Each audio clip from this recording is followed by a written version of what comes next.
There is a question that historians have never quite settled, even now, more than 80 years later. How does a nation, stripped of its navy by treaty and prohibition, rebuild the very weapon it has been forbidden to possess? Not through obvious means, not through declaration or grand ceremony, but through patience, through the fog, through the slow accumulation of small decisions made in the quietest corners of engineering bureaus and shipyards where no one was looking. And this is the story of how one boat, barely more than a metal canoe, began an answer to that question, and how that answer would reshape the entire conduct of a world at war. But before we move into the history, before the dates and the names and the chains of consequence, let us begin where the Type 1 U-boat itself began its days. Let us sit in the quiet. It is dawn in Kiel Harbour. The North Sea light is still soft, still reluctant, filtering through a fog so thick that you cannot see more than perhaps 30 meters ahead of you. The fog here does not arrive as a gentle thing. It settles. It clings to the steel hulls of the ships moored along the quays, and it carries with it the smell of salt water, of diesel oil, of rust being constantly held back by paint and maintenance, and the endless attention of men who work in these waters. The fog muffles sound in a peculiar way, not silence, but a kind of acoustic suspension, where every noise seems to arrive from somewhere beyond your understanding. Somewhere in that fog, steel creaks. It is the sound of a hull settling against its moorings, the slow complaint of metal against wood, the acoustic signature of a submarine at rest. These boats are not like surface ships. They do not groan and settle in the way that larger vessels do. Instead, there is something almost organic about the sound, as though the boat itself is breathing, very slowly, very deliberately, waiting. In the fog, you cannot see which boat is making that sound. It could be any of them.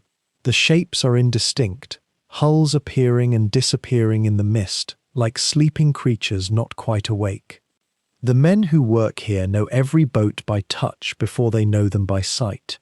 They run their hands along the riveted seams as they walk the dock, feeling the slight variations in the hull plating, knowing instinctively which submarine is which. The fog makes this knowledge more valuable, not less. On a clear day, a man new to the harbour might find his way by landmarks and visual reference. In this fog, you learn the harbour through the soles of your feet, through the temperature gradient between the water and the air, through the particular way the wind moves around each hull. If you were to listen very carefully to the harbour at this hour, and the fog makes listening almost easier somehow, by removing the distraction of sight, you would hear the small sounds that accumulate around a submarine base. Footsteps on wooden docks, the creak of rope against bollard, the metallic clink of tools being moved from one place to another. You would hear the distinctive high-pitched whine of a pump somewhere below decks, water being circulated through the systems, life being maintained in the cramped spaces that lie beneath the deck plates. And underneath it all, you would hear the breathing of the harbour itself, the gentle lap of water against the hulls, the minor sway of mooring lines, the almost imperceptible movement of the docks with the tidal shifts. The fog is beginning to thin, just barely, along the eastern horizon. The sun has not yet made itself visible, but there is a promise of it now, a gradual increasing of the light from what can only be described as absolute grey to something slightly less absolute. In this light, the first details of the boats begin to emerge from the fog. You can see now that these are submarines, unmistakably. The distinctive conning towers are becoming visible, the smooth curve of the pressure hull, the arrangement of the deck fittings. But they are small boats, surprisingly small, even to an eye that is expecting submarines. They look, in fact, almost delicate, as though they are toys awaiting a child's hand, rather than vessels designed to hunt and to kill in the waters of the North Atlantic. These are Type 1 U-boats. This is their harbour. This is their home. And if you are interested in following the strange journey of these small submarines, how they came to exist in defiance of an international treaty, how they became the training ground for the men who would crew the larger boats that would nearly starve Britain into submission, how a weapon that was never intended to be more than a coastal trainer became instead a symbol of the desperate ingenuity of a nation rebuilding itself in secret, then I would invite you to subscribe to this ongoing archive of Fall Asleep to documentaries, where we explore the complete histories of the machines and the men of the deep, told night after night in the cadence designed to settle your mind while teaching you the true stories that history often whispers rather than shouts. This is the story that will unfold across our time together, the story of the little canoe that almost unintentionally started the war. The fog is still thick enough that the boats before you remain mostly shrouded, but the creaking has stopped now. The harbour is entering that peculiar moment between night and day when both seem to exist simultaneously. The men who work here will be arriving soon, moving through the fog with the practiced efficiency of those who have learned these paths by repetition and habit. But for now, in these final moments before the harbour wakes, there is a deep stillness. The boats rest, the water laps gently at the hulls, and somewhere in the fog you can almost hear the sound of history preparing itself, gathering its breath before it begins to move forward. This is the beginning, not with fanfare or declaration, but with fog and steel and the quiet creak of a boat at rest in the harbour where everything will soon change. And so we begin our descent into the story of a machine that few remember, though its shadow stretched across an entire war. The Type 1 U-boat, small, economical, almost modestly armed compared to what would come later, occupies a curious corner of history, neither celebrated as a triumph nor condemned with the weight given to larger vessels. It is, in many ways, the forgotten protagonist of the undersea campaign, and to understand it is to understand how the machinery of war begins not with grand gestures, but with quiet, methodical engineering and the decisions of men working far from public view. If you find yourself drawn to these slow narratives, to the stories of machines and the people who built them, who crewed them, who lived and sometimes died within their steel chambers, I would invite you to subscribe to this channel. Here, we move through history not as a series of dates and battles to be memorized, but as a sensory journey into the world of those who worked beneath the surface of the ocean. We linger in the shipyards where rivets were driven by hand. We sit in the narrow command centers where young captains made decisions that rippled across the Atlantic. We rest in the spaces between exhaustion and fear, where ordinary men became extraordinary simply by enduring. Each documentary in this series unfolds at the pace of a deepening night, unhurried, precise, and designed to carry you towards sleep through the weight of genuine history. The machines and the men of the deep deserve to be remembered this way, not rushed, not dramatized, but spoken into the quiet hours when the mind is most receptive to their stories. Now, before we move forward into the strange and constrained world that would shape the Type 2 into existence, it is worth pausing on a single observation. We are about to journey backward in time, away from this harbour and into the wreckage of the First World War, into a Germany that had been defeated, humiliated by treaty, and stripped of the very weapons that had defined its naval strategy. The Type 1 U-boat would not simply emerge from a drawing board in the 1930s. It would be born from decades of clandestine knowledge, from engineers and designers who refused to let their expertise die, who kept the science of submarine warfare alive through careful channels even when the world's governments had declared such knowledge forbidden.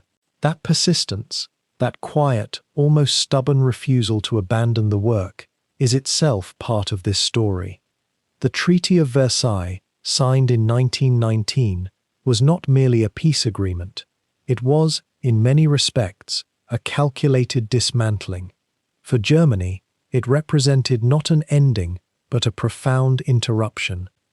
The nation that had fielded U-boats with devastating effect during the Great War, that had sent merchant vessels to the bottom of the Atlantic and brought Britain to the brink of starvation through undersea blockade, was now forbidden from possessing submarines at all. Not a single U-boat was permitted, not a single torpedo, not a periscope, not even the theoretical knowledge of how to build one, or so the treaty demanded.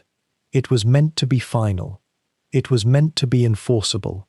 And yet, like so many treaties drawn up in the flush of victory, it reckoned without the quiet patience of those whose life's work had been submarine design.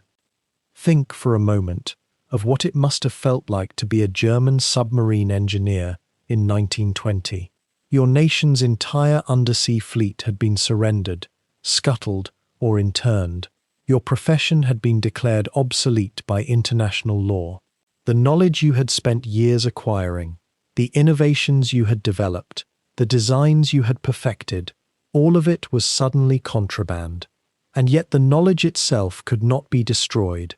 It lived in the minds of the men who possessed it. It lived in their memories, in their calculations, in the depths of their understanding of how water moved around a hull, how a diesel engine could be made to run in the thin air of a submarine, how torpedoes could be guided and aimed in the darkness below the surface. In the 1920s, as Germany struggled under the weight of reparations and economic collapse, this knowledge did not dissipate. Instead, it was preserved through a network of carefully constructed channels. German engineers and designers, unable to work openly on submarine projects at home, found themselves welcomed in other nations. The Netherlands, which maintained a policy of neutrality and a relatively liberal approach to industrial collaboration, became a haven for German submarine expertise. There, in Dutch design bureaus and engineering firms, German engineers could work under different names, in different companies, technically not violating the spirit of Versailles because they were not working directly for the German government. It was a legal fiction, certainly, but it was one that allowed the continuity of knowledge to be maintained. The work continued, the designs were refined, the science progressed, even as official Germany denied that any such activity was taking place. And this is where the story becomes almost dreamlike in its patience. For more than a decade, the actual construction of submarines was forbidden to Germany, yet the intellectual foundation for their future fleet was being carefully laid elsewhere. Finnish engineers were approached. Finnish shipyards became testing grounds where new designs could be evaluated without drawing international attention. Turkish waters saw German engineers testing their theories. Swedish companies played their part in the slow, quiet reassembly of German submarine capability. It was not dramatic. There were no explosions, no declarations, no public announcements. It was simply the work of men who believed that what they knew was too valuable to be lost, and who were patient enough to work around the constraints that had been placed upon their nation. The waiting during those years must have been strange. Germany was economically devastated. Unemployment was widespread. The early 1920s were years of hyperinflation so severe that the currency itself became worthless. And yet, in the spaces between economic catastrophe, the knowledge lived on. German submarine captains who had survived the Great War found themselves without a fleet, without a future in their chosen profession, and some of them eventually made their way to those foreign design bureaus and construction yards to pass on their hard-won wisdom to the next generation. They became consultants, advisors, sometimes just ordinary workers in foreign shipyards. They kept the tradition alive, even when it seemed that tradition had been permanently ended. This was the strange inheritance that the Type 1 U-boat would eventually receive. It was not created in a vacuum. It did not emerge suddenly from the mind of a single genius designer. Rather, it was the product of a continuous lineage of knowledge that had somehow survived the harshest attempt to extinguish it. And when the moment came, when the political situation in Germany shifted and new possibilities emerged, that preserved knowledge would be ready. The engineers would return home, the designs would be formalized, and the machines would be built, drawing on lessons learned in a war that had supposedly ended more than a decade before. What is remarkable about this preservation of knowledge is how completely it contradicted the intent of the Treaty of Versailles. The treaty assumed that by forbidding Germany from building submarines, it had eliminated the threat of German submarines. But it had not reckoned with the simple fact that the knowledge could not be destroyed, only displaced. And in displacing it, the treaty had ensured that when German submarine construction resumed, it would do so with the benefit of an extra 15 years of accumulated experience from around the world. The designers would be older, more experienced, more deeply thoughtful about their work. The science would have advanced. The understanding would be deeper. In an unintended way, the prohibition had become a kind of incubation period, allowing German submarine expertise to mature in the shadows, preparing for a resurgence that no one in 1919 could have imagined, but which those in the shipyards of Amsterdam and Helsinki were quietly, methodically building toward. When the armistice was signed in November of 1918, and the guns at last fell silent across the Western Front, Germany faced not merely defeat, but systematic dismantling. The Treaty of Versailles, signed 7 months later in that mirrored hall, was written as a kind of permanent forgetting, a document meant to erase an entire nation's capacity for future war. And submarines, those vessels that had prowled beneath the waves and struck terror into merchant shipping, those were forbidden, completely, utterly. No U-boats would be built on German soil. No submarines would ever again be permitted in German waters. It was a clause written with the full weight of Allied certainty, as if ink and paper could truly bury knowledge itself. But knowledge, once learned, does not simply vanish. It lives in the minds of engineers. It persists in notebooks tucked away in drawers. It travels in the quiet conversations of men who remember how to design a pressure hull, how to calculate buoyancy, how to thread the mysteries of underwater propulsion. And so began a peculiar period in the 1920s, a time of extraordinary patience and creative subterfuge, when German submarine expertise did not disappear from the world. Rather, it simply migrated. Consider the remarkable position of the German engineers who had spent the war designing and building submarines. They possessed knowledge unmatched in Europe. They understood the intimate relationship between steel and pressure, between electric motors and diesel engines, between the physics of stealth and the geometry of a torpedo. They could not practice their craft at home. The treaty forbade it with unmistakable severity. But what if they practiced it elsewhere? What if the knowledge moved across borders, found shelter in countries where no such restrictions applied, and there continued to evolve and improve? This was the reasoning that led German submarine engineers to look outward, to Holland first. The Dutch, it must be understood, had no restrictions on submarine construction. They were not signatories to the Treaty of Versailles in the same binding way. And so in the early 1920s, German engineers, some openly, some with remarkable discretion, began to collaborate with a Dutch engineering firm called IVS, the Ingenieurskantoor voor Scheepsbouw. This was not a dramatic conspiracy. It was, in many ways, bureaucratic and methodical. It was the careful establishment of a technical relationship, a sharing of blueprints and specifications between allies who shared an interest in submarine design. Through this Dutch connection, German knowledge flowed in both directions. German engineers studied existing submarine designs. They consulted on improvements. They contributed their expertise to vessels ostensibly being built for other nations, for Turkey, for Argentina, for Finland. Each submarine that emerged from this collaboration carried within it the fingerprints of German technical brilliance, the slow accumulation of wartime learning, preserved and perfected in exile. But perhaps even more ingenious was what happened in Finland. Picture a small nation, bordered by a vast Soviet Union, concerned with its own naval defences. Finland had need of submarines, and Finland was far from the oversight of the Western Allies. In the late 1920s and early 1930s, German engineers and Finnish shipbuilders began to work together in a way that allowed Germany to test and develop submarine designs with a freedom that was forbidden at home. The Finns built submarines, yes, but German engineers watched every rivet, every seal, every innovation that emerged from the testing process. What made this arrangement so remarkable was its quiet integrity.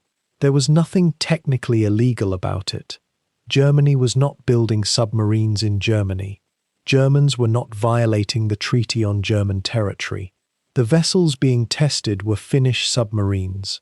And yet the knowledge being generated, the designs being perfected, the improvements being documented, all of it flowed back across the Baltic to German technical centres, where it was catalogued, refined, and held in reserve. Think of it as a kind of institutional hibernation. The U-Bootwaffe itself had been formally dissolved.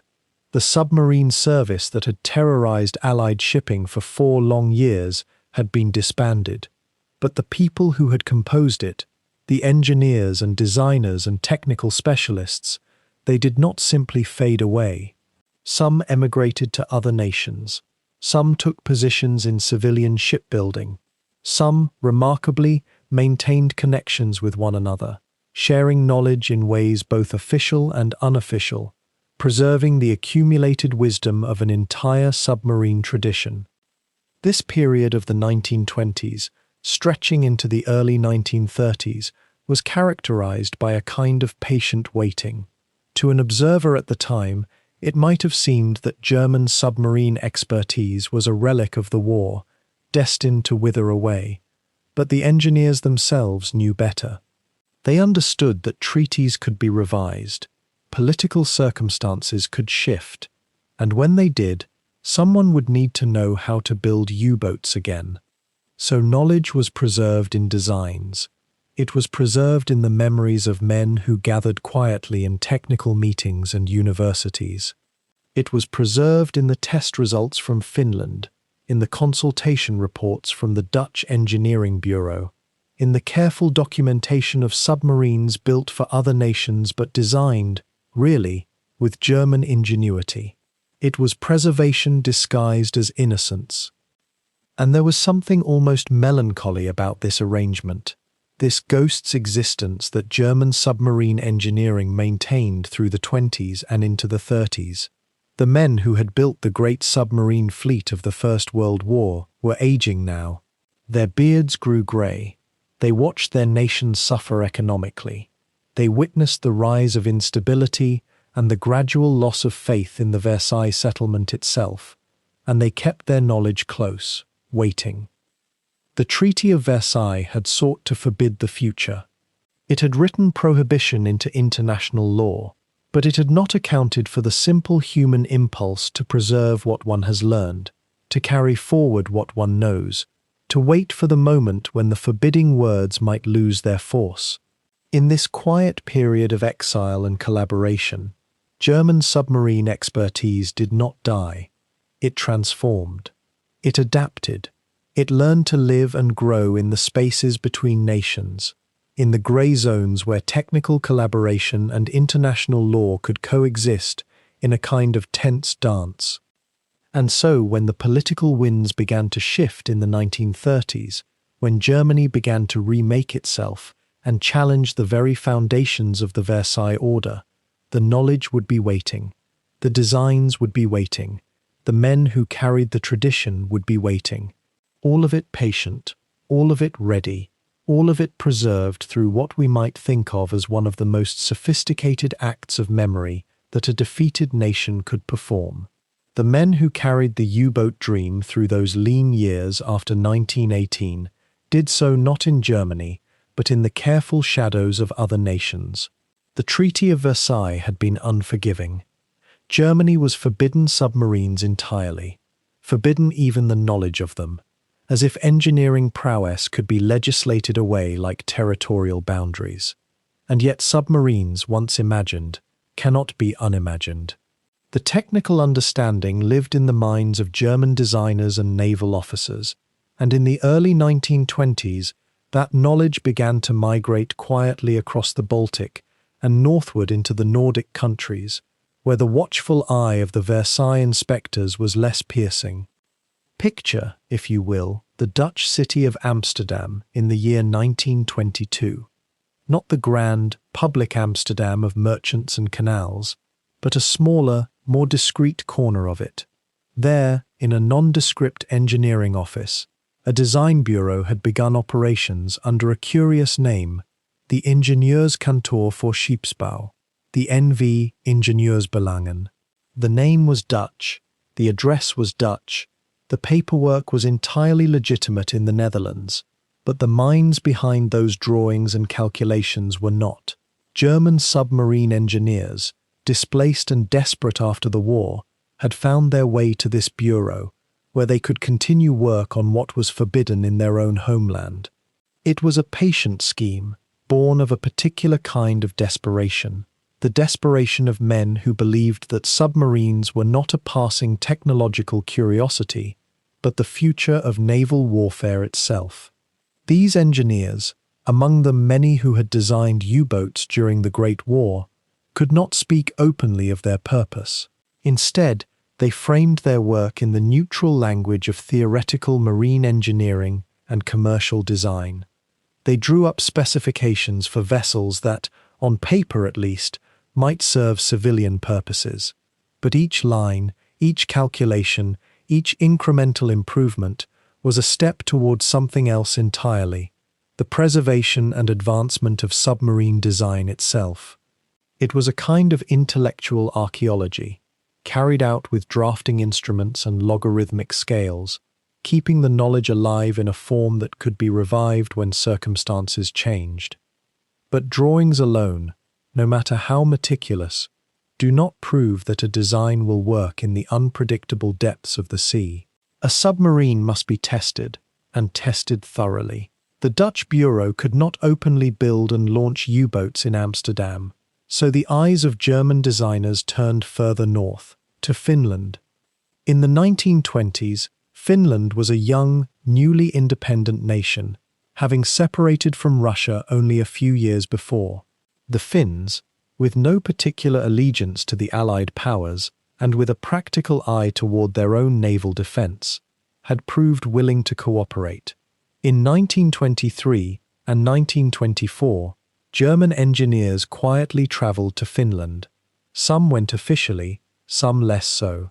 They came to work alongside Finnish naval designers and construction yards, ostensibly to help the fledgling Finnish Navy develop its own submarine capabilities.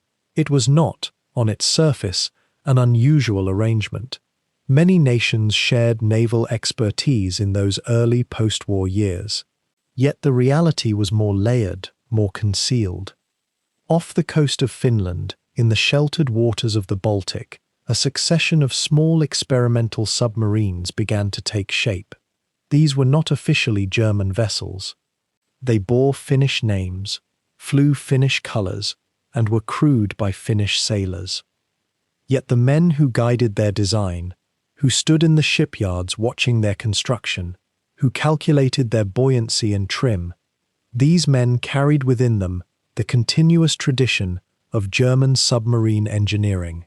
Each test, each dive, each measured return to the surface fed information back into the minds of those designers, information that would eventually make its way back to the Dutch Bureau, and from there into whispered conversations and carefully guarded letters. Consider for a moment what this required of these men. Patience, first of all. Enormous, almost monastic patience. No explosions of triumph, no public announcements, no celebrations. Year after year of careful, incremental work, knowing that discovery might mean imprisonment, or worse, yet proceeding anyway because the alternative, the abandonment of their life's knowledge, seemed even more unbearable. The submarine designers of Germany were, in a sense, monks in the catacombs of engineering, preserving a sacred text that they believed would one day be needed again. The Finnish connection deepened through the 1920s. The Finns grew more comfortable with the arrangement, and German engineers grew more confident in their ability to conduct advanced work at arm's length. The tests conducted in Finnish waters provided data that could not be gathered from calculations alone. How did a submarine behave under pressure? How did the stress accumulate on the hull? What design flaws appeared only when a vessel was actually diving, actually experiencing the crushing weight of the Baltic Sea pressing against its steel skin? These questions could only be answered in the water, and Finland provided the laboratory. There is something almost romantic, perhaps, in this tale of expertise preserved through indirection and patience. Yet it was also tinged with a quiet desperation. These designers were acutely aware that they were living in a narrow window of opportunity. The Allied powers, particularly France, watched Germany closely, alert for any sign of rearmament or treaty violation. If the connection between German designers and Finnish submarines had been exposed publicly, the diplomatic consequences would have been severe. Finland's independence was fragile. Germany's position was precarious. The entire arrangement existed in the margins of plausible deniability. By the late 1920s, the work was yielding results. The knowledge that had seemed lost after 1918, the practical, hard-won understanding of how to design, build, and operate a submarine, was being kept alive, even advanced slightly, through this patient method of displacement and distance. The designs evolving in Amsterdam and the tests unfolding in Finnish waters were steadily refining the submarine as a weapon system, preparing it for whatever might come next. The men involved in this work could not have known with certainty that their preparation would soon be desperately needed, but they proceeded as if they did, as if they had faith that the forbidden knowledge they were preserving would someday be permitted again, and when that moment came, it would need to be ready. The early 1930s approached. Germany remained bound by Versailles. Submarines were still forbidden, and yet the machinery of preservation continued. Patient, disguised, tireless, a slow flame kept burning in distant corners of Europe, waiting for the day when it might be allowed to flare openly once more. The years between the wars were thin and strange. Germany, starved of naval power, watched the world reshape itself according to the Treaty of Versailles, which had drawn a firm line through German ambition. Submarines were forbidden entirely. No U-boats, no underwater fleet, nothing that might threaten the surface navies of Britain and France. It was meant to be absolute, and yet, beneath the surface of that prohibition, something else was moving. German engineers, those patient men who understood the deep machinery of submarines, did not simply accept erasure. They found their way to other nations.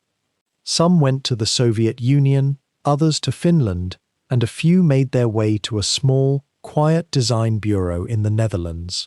There, in Amsterdam and Rotterdam, under the cover of commercial engineering firms with innocuous names, they kept the knowledge alive. They sketched. They theorized. They tested designs on paper and in the minds of men who would not forget what they had learned. It was a kind of institutional memory, preserved in exile. The treaty forbade Germany from building submarines, but it could not forbid Germans from thinking about them. This was the world into which Adolf Hitler emerged. His rise to power was swift and transformative, and by 1933, as he consolidated control over the German state, the old constraints began to feel less like law and more like humiliation. The rearmament began quietly: aircraft, tanks, rifles. But the question of the Navy, and particularly the question of submarines, remained delicate. Britain still dominated the seas. Any overt German submarine program would be seen as a direct provocation. And then, in June of 1935, something unexpected happened. The Anglo-German Naval Agreement.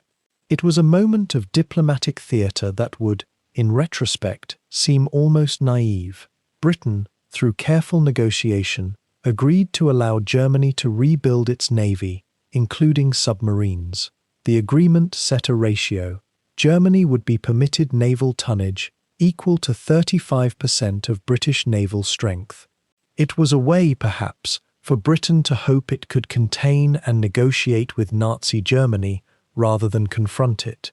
It was, one might say with gentle understatement, an optimistic miscalculation. But for the men who had kept submarine knowledge alive in those quiet rooms in the Netherlands, in Finland, in the Soviet Union, it was validation. It was permission. It was, most importantly, the opening of a door that had been forced shut for more than a decade. The German Navy, now freed to rearm openly, began planning immediately. There would be large boats and small boats.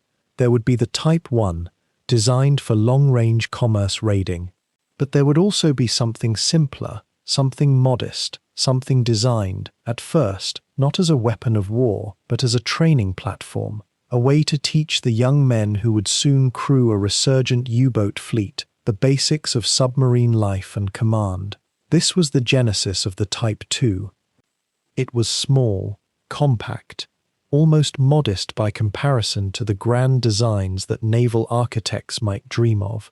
50 meters long, perhaps slightly less, a hull not so thick as the larger boats would be.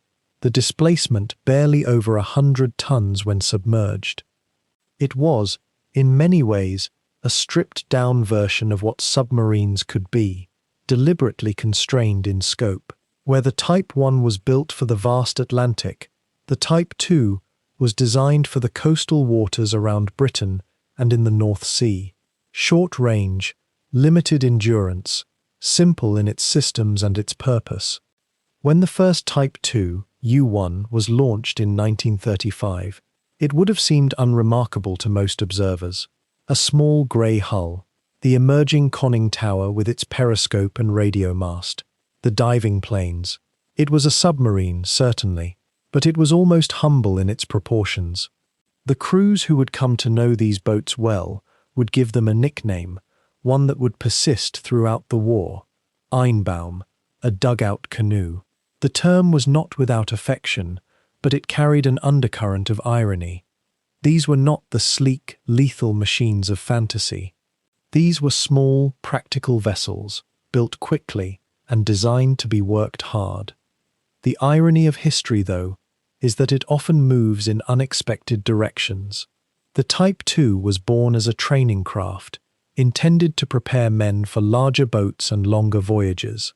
Yet when war came, when the carefully negotiated agreements of 1935 dissolved into the brutal reality of conflict, these small canoes would be pressed into service as something far more aggressive.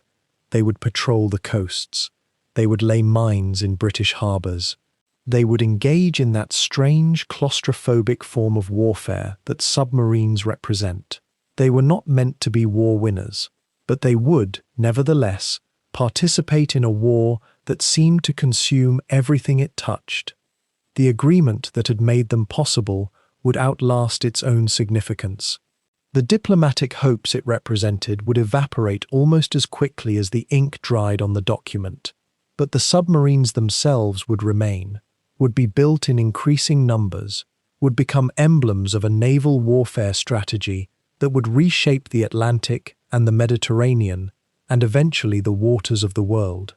All of it beginning, in a sense, with that quiet reopening of a door in June 1935, and with a small boat designed simply to teach. The question that lingers, floating softly through time, is whether anyone understood at that moment what they were truly setting in motion. The Type 2 seemed innocuous. It seemed practical. It was meant to serve a particular, limited purpose. But submarines, once their door is opened, tend to find their own purposes, and the men who would come to command them were not bred for moderation. Now, to understand the Type 1 U-boat is to hold in your mind something genuinely small, a vessel so compact that it would eventually earn a nickname from the men who crewed it, a name drawn from the oldest form of watercraft humanity ever devised. They called it the Einbaum, the dugout canoe, and in that single word lay both affection and a certain rueful acknowledgement of what this machine truly was. The hull stretched just over 50 meters in length. To place that in perspective, imagine a structure barely longer than a tennis court, yet somehow expected to descend into the crushing darkness of the ocean and sustain human life while doing violence to an enemy fleet. The beam, the width of the boat at its widest point, measured roughly 4.5 meters. In such confined dimensions, a man of average height could not stand fully upright in most compartments. The submarine, in essence, was a long steel tube with rounded ends, and the entire operational lifespan of each boat would be spent inside that tube with anywhere from 34 to 40 other souls, depending on the variant. What made the Type 2 distinct from some of its larger cousins was its single-hull construction. Now, submarines of greater sophistication employed a double hull, an outer pressure hull, and inside it, a separate pressure hull, with the space between used for fuel storage, freshwater tanks, and various other needs of the boat. This design offered redundancy, flexibility, and a margin of safety that larger boats possessed. But the Type 2 had only one hull, a single cylindrical pressure vessel that had to bear all the crushing weight of the deep, while simultaneously containing everything: engines, torpedo tubes, fuel, ballast systems, and men. It was a more economical design to build, and that mattered deeply in 1935, when resources were precious and time was short. It also meant that every system, every piece of equipment, every spare ocket wrench had to exist in that same cramped reality with the crew themselves. The boat's propulsion came from 2 diesel engines for surface running and 2 electric motors powered by lead-acid battery banks for submerged movement. The diesel engines, when running on the surface, could drive the boat to a maximum speed of just over 13 knots. When submerged and relying on battery power, that speed dropped dramatically to a little over 7 knots. Picture, then, a small submarine trying to maneuver in battle or to escape from an enemy vessel. It could move only as fast as a human being could run, and only briefly, before the battery grew dangerously depleted. The fuel capacity was limited. With a full tank and favorable conditions, the Type 2 possessed a range of approximately 1,600 nautical miles on the surface, 37 at lower speeds, perhaps slightly more. But this was a coastal boat, a boat designed for the short hauls of the North Sea and the Baltic, not for the vast oceanic transits that the larger Type 7 submarines would undertake. The torpedo armament consisted of 3 torpedo tubes at the bow and 1 at the stern. 6 torpedoes could be carried in total, 3 in the bow tubes, 1 already loaded in the stern tube, and 2 spares stored internally. To reload the bow tubes while submerged required a careful sequence of actions performed by men lying in confined spaces, their movements choreographed around the tight geometry of the torpedo room. The deck gun, a 20mm or 37mm piece depending on the variant, was a modest armament for surface engagements, useful perhaps against smaller vessels or for the intimidation that sometimes allowed a U-boat to sink a ship by gunfire rather than expending precious torpedoes. The conning tower, or Turm as the Germans called it, was a low, rounded structure rising from the deck. It contained the periscope, the bridge, the helm station, and the control room where the submarine's trim and ballast were managed. The periscope itself, there was typically 1, sometimes 2 in later variants, extended upward through the tower to the eye level of the observer. Looking through it, a commander could see the surface world while remaining submerged, though his field of vision was narrow, and the image inverted and slightly distorted by the optics of the age. The ballast system, perhaps the most essential piece of engineering on any submarine, worked through a network of carefully positioned tanks. When empty of water, these tanks provided buoyancy and kept the boat on the surface. Flooded partially or completely, they allowed the submarine to dive. It was a system of mechanical precision, of vents and flooding valves, that had to be controlled with exquisite care. Too much water admitted too quickly, and the boat would descend beyond its safe depth. Too little, and it would hang suspended in the depths, neither rising nor sinking, a dangerous condition. The crew, particularly the men stationed in the control room, maintained a constant awareness of the boat's position in the water column, their hands on the controls, their minds engaged in the delicate arithmetic of buoyancy. What becomes apparent, as one considers these specifications, is the tension inherent in the Type II's design. It was a boat built not for the open ocean, but for territorial waters. It was a training platform, a coastal raider, a testing ground for doctrine that would later be applied to larger, more formidable vessels. The very nickname, the dugout canoe, reflected this reality. A dugout is primitive, ancient, humble. It serves its purpose well enough in shallow waters, but you would not take it across a great sea. And yet, when the war began, when Germany faced an enemy with naval superiority and limited resources, the Type II became something more than its designers had perhaps intended. It became, in those early days, a combatant. The crews who served in these small vessels developed a particular relationship with their machines, born partly from the intimacy of the space, partly from the reliability of the design, and partly from the straightforward efficiency of the engineering. The Type II was not complicated in any Baroque sense. It was direct, functional, devoid of unnecessary complexity.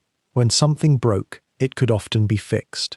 The systems were understood not as abstract principles, but as tactile realities, a valve to be turned, a gauge to be read, a trim pump to be operated with careful judgment.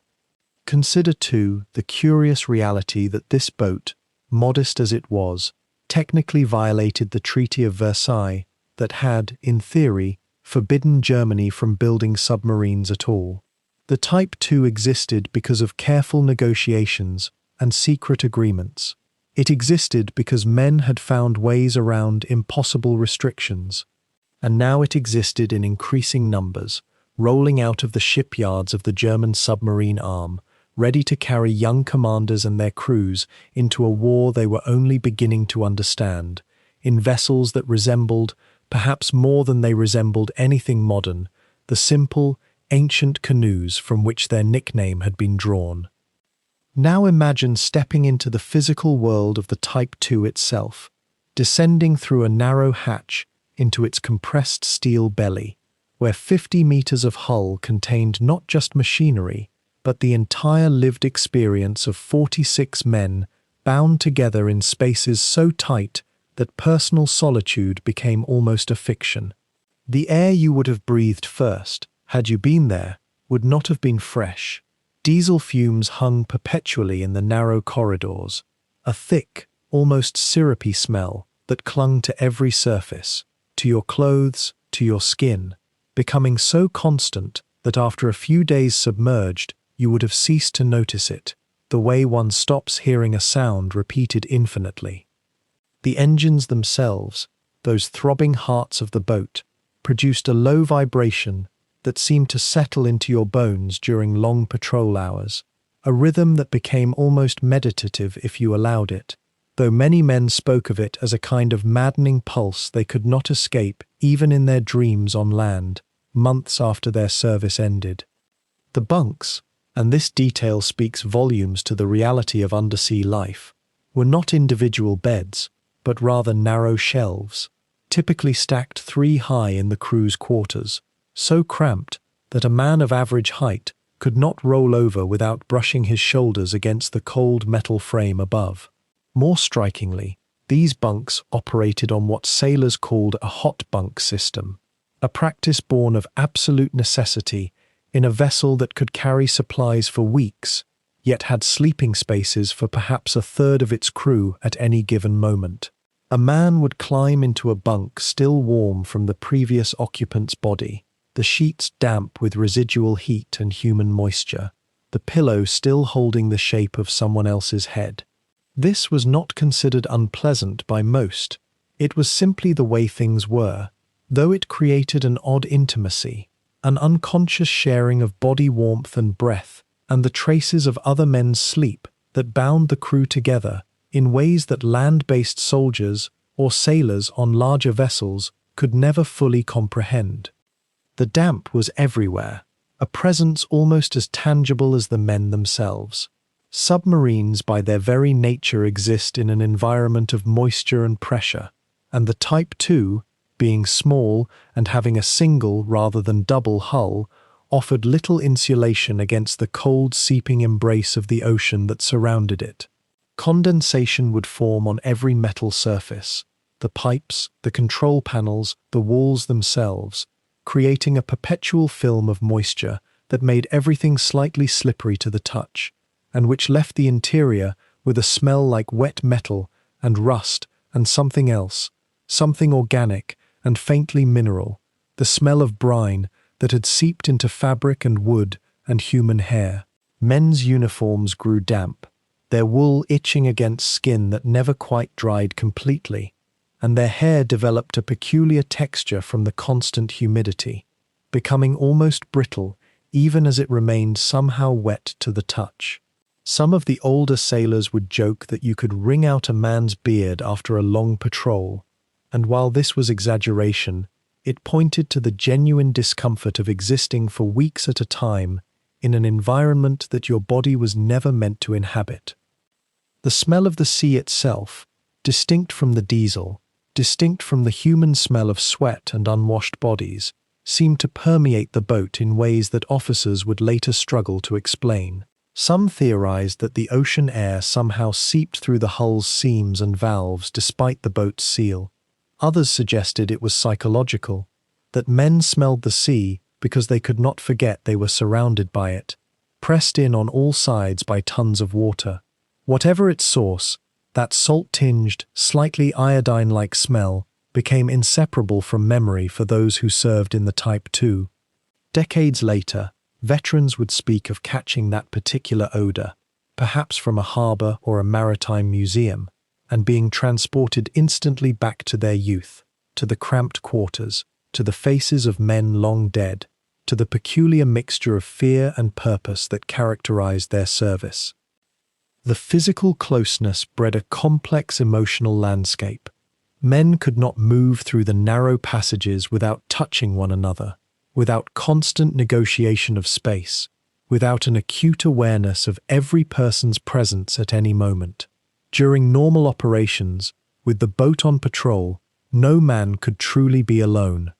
Even the lavatory, a small, enclosed space at the bow, offered only the barest illusion of privacy, and in practice, the submarine's bathroom became a communal experience, with queuing and waiting and the knowledge that the next man would sit where you had just sat within moments. Some men found this maddening, a constant reminder of their captivity, their dependence on the vessel and the crew. Others, particularly as patrols extended into weeks and the initial anxiety wore thin, found in this closeness a kind of belonging they had never experienced before. Brotherhood, in such circumstances, was not a romantic ideal, but rather a practical necessity. A man's survival depended absolutely on every other man performing his duties with precision and presence of mind. If the engineer made an error, if the helmsman lost concentration, if the quartermaster miscalculated, everyone paid the price, potentially the ultimate price. This knowledge, this constant undercurrent of shared vulnerability, created bonds that were extraordinarily strong. Men who had quarreled or been indifferent to one another before boarding would emerge from a patrol having developed an attachment that outsiders could scarcely understand. They had literally breathed the same stale air, slept in the same warm bunks one after another, shared the same meager rations, watched the same blank walls day after endless day, and emerged still alive. That was no small thing. The food, by the way, reflected this same mixture of practicality and resignation. Early in a patrol, when supplies were fresh, the meals were tolerable: dark bread, preserved meats, potatoes, occasional fresh vegetables that would wilt and begin to smell after a week or two. As the patrol extended, the diet would shift toward hardtack, tinned goods, dried fruits and vegetables rehydrated into something barely recognizable, and an endless parade of weak coffee and thin broth. The galley, positioned near the control room, was perhaps the only space in the boat where men could gather in small groups, standing in the passageway with their enamel plates, eating in shifts because there was nowhere to actually sit except in the crew's quarters or at the control stations. Yet the galley became something of a social center, a place where gossip circulated, where small kindnesses were performed. The cook saving a larger portion for someone he noticed was struggling, or a senior sailor teaching a young recruit how to consume a meal in such a way as to minimize the gagging sensation that sometimes overcame men unaccustomed to the boat's particular culinary profile.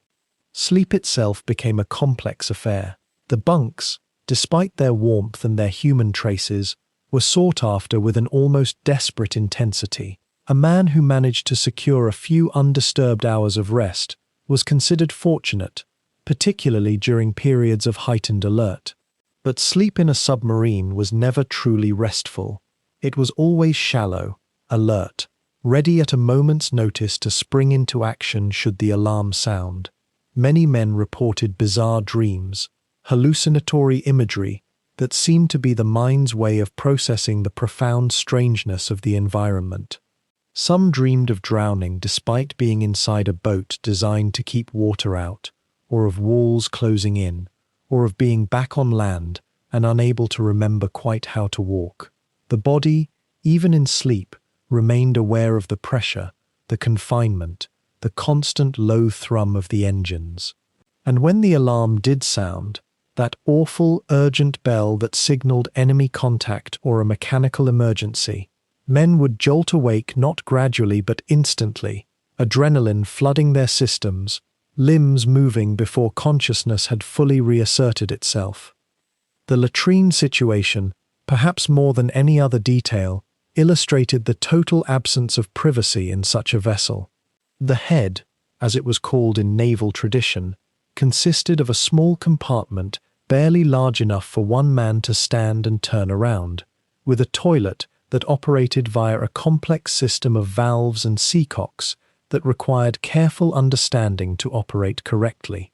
If a man misunderstood the sequence, the result could be catastrophic: seawater flowing in, or conversely, system pressure backflowing into the compartment itself. There were stories, perhaps apocryphal but certainly believed, of men flooding the forward section through simple incompetence with the toilet mechanism. More significantly, there was no genuine privacy. The compartment's door was thin, the boat's acoustic properties were such that every sound was audible throughout the narrow corridors, and the queue of men waiting outside meant that one's time at the toilet was never leisurely or truly one's own. This was not considered immodesty by the crews, but rather simply the condition of their lives. Nature did not grant them dignity, and they did not expect it of their vessel. The control room at the heart of the boat represented a kind of sanctuary for those who worked there: the captain, the first watch officer, the helmsman, the dive planes operators, the torpedo men. These men spent their hours standing or sitting at various stations, surrounded by dials and levers and periscope mechanisms, their attention focused outward through the boat's senses of sound and optics toward the hostile world beyond the hull. The control room, while still cramped by normal standards, felt almost spacious compared to the crew's quarters, and there was a hierarchy of importance to the positions, so that more senior or skilled men occupied the more critical posts. The air here, though still thick with diesel and moisture, carried a different quality, a quality of focus, of responsibility, of knowledge that upon your actions depended the lives of everyone aboard. Young sailors aspiring to advancement would watch the senior men working the controls with an almost religious intensity, absorbing the craft of submarine operation through patient observation. There was no classroom, no formal instruction beyond the basics, only the slow accumulation of knowledge through watchkeeping, through repetition, through the kind of learning that can only occur in such close quarters, where a mistake made under your eyes becomes a lesson written in the very fabric of your apprenticeship. The radio room, another small compartment filled with crackling equipment and the soft sound of earphones worn by men listening intently to the electromagnetic spectrum, was where the boat's connection to distant command and headquarters was maintained. Here, messages would arrive in code, decoded and delivered to the captain, orders that would shape the patrol, that would send the boat toward one section of sea or another, toward potential enemy contact or toward safer waters. The radio operators, hunched over their equipment, heard the war in a different way than the rest of the crew, not through the boat's hydrophones detecting engine noise and propeller vibrations, but through the drafines. Now, as the Type II came into being through those early years of the 1930s, it would not remain a single, unchanging design. Instead, it evolved through a series of small, deliberate refinements, each one adding another layer to the boat's capability, like sediment settling slowly in deep water. The engineers at the drawing boards understood that a submarine built for training and coastal work in 1 year might need adjustments for the demands of the next. And so the Type II family grew not in leaps, but in gentle, incremental steps. The earliest boats, designated Type 1IA, began their service in 1935 and 36. These were the foundational vessels, the first true fruits of Germany's reawakened submarine program. They carried 50 tons of fuel oil in their compact tanks, which gave them an endurance of roughly 800 nautical miles when running on the surface at a modest, economical speed. That was the essential metric that would haunt the Type II throughout its existence: range. How far could you go before the fuel tanks ran dry and you were forced to turn back toward port? For a boat meant to operate in the North Sea and the confined waters around Britain, 800 miles was workable, barely. It meant you could reach from Kiel to the English coast and return without pushing too hard, but there was no margin for searching, for chasing distant targets, for lingering in productive hunting grounds. The Type 1IA was a boat designed for quick strikes and quick returns. Think of it this way. Imagine setting out on a long journey where you know exactly how much petrol your vehicle can hold, and you calculate your route with absolute precision. There is no room for detours, no room for the unexpected. The crews of the Type 1IA operated within those constraints, always conscious of the fuel gauge, always aware that the sea around them was vast and their little canoe's reach was finite. By 1937, the Type 1IB appeared. This variant represented a thoughtful expansion. The fuel capacity increased to 60 tons, a modest gain, perhaps 25% more than its predecessor. But in the economy of submarine operations, even a small increment in fuel meant a small expansion in range. The Type 1IB could venture perhaps 150 nautical miles farther before the fuel warning lights began to glow in the cramped control room. It might seem a narrow improvement, 30, maybe 40 miles more radius, but consider the psychological weight it carried.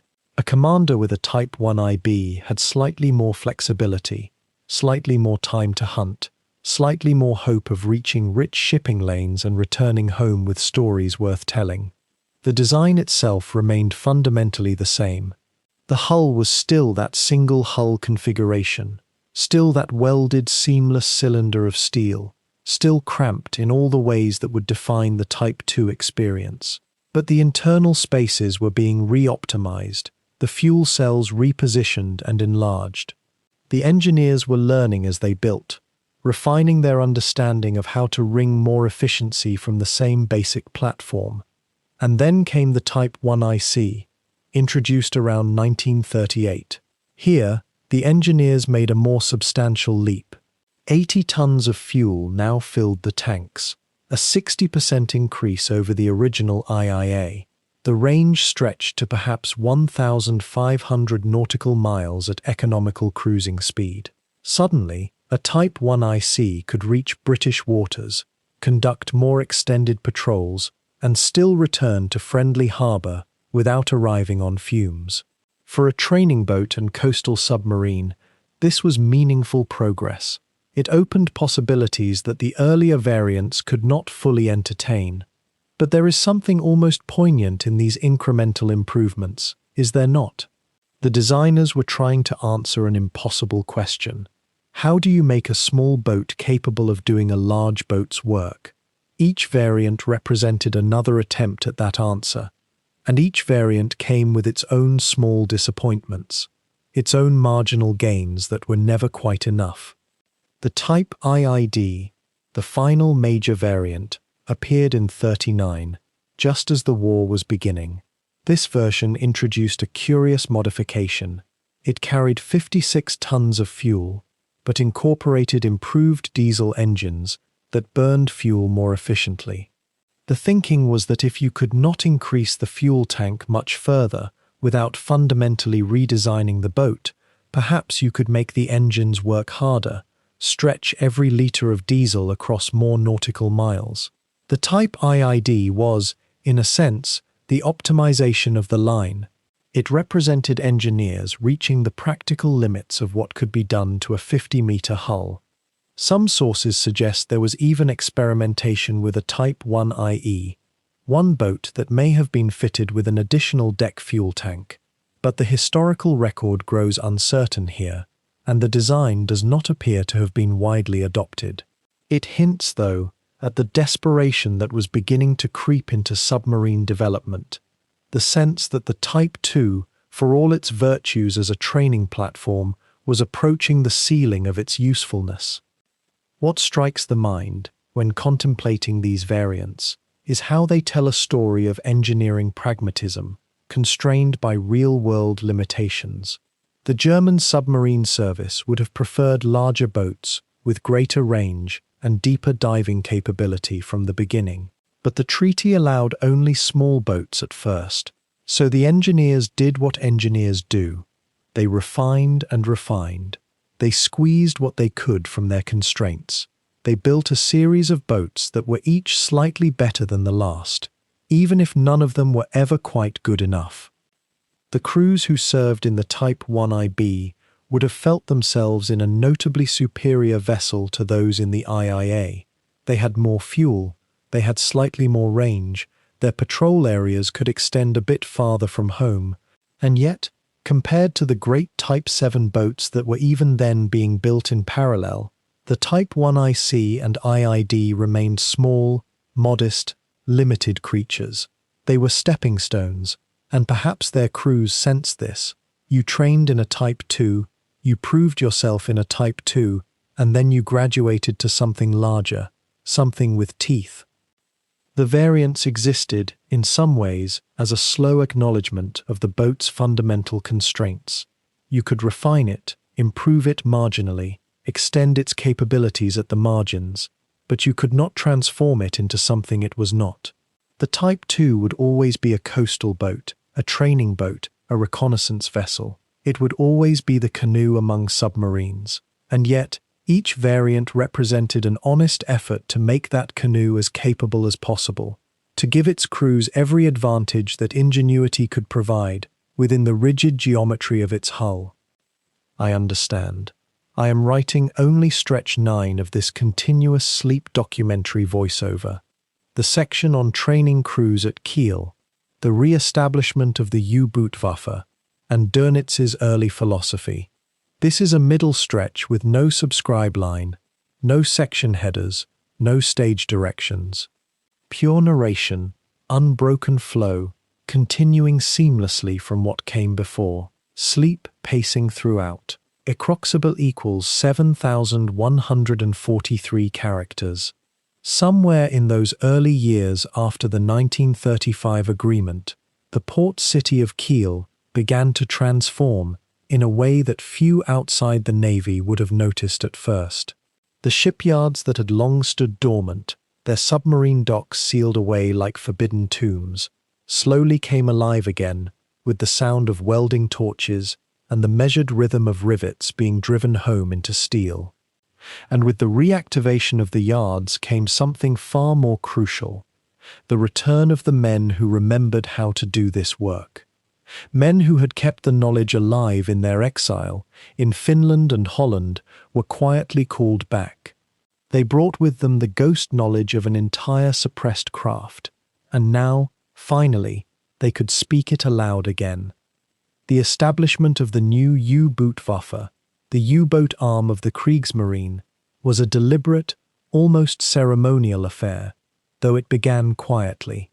In September of 1935, just days after the naval agreement was signed, a single Type II boat was formally commissioned, then another, then another.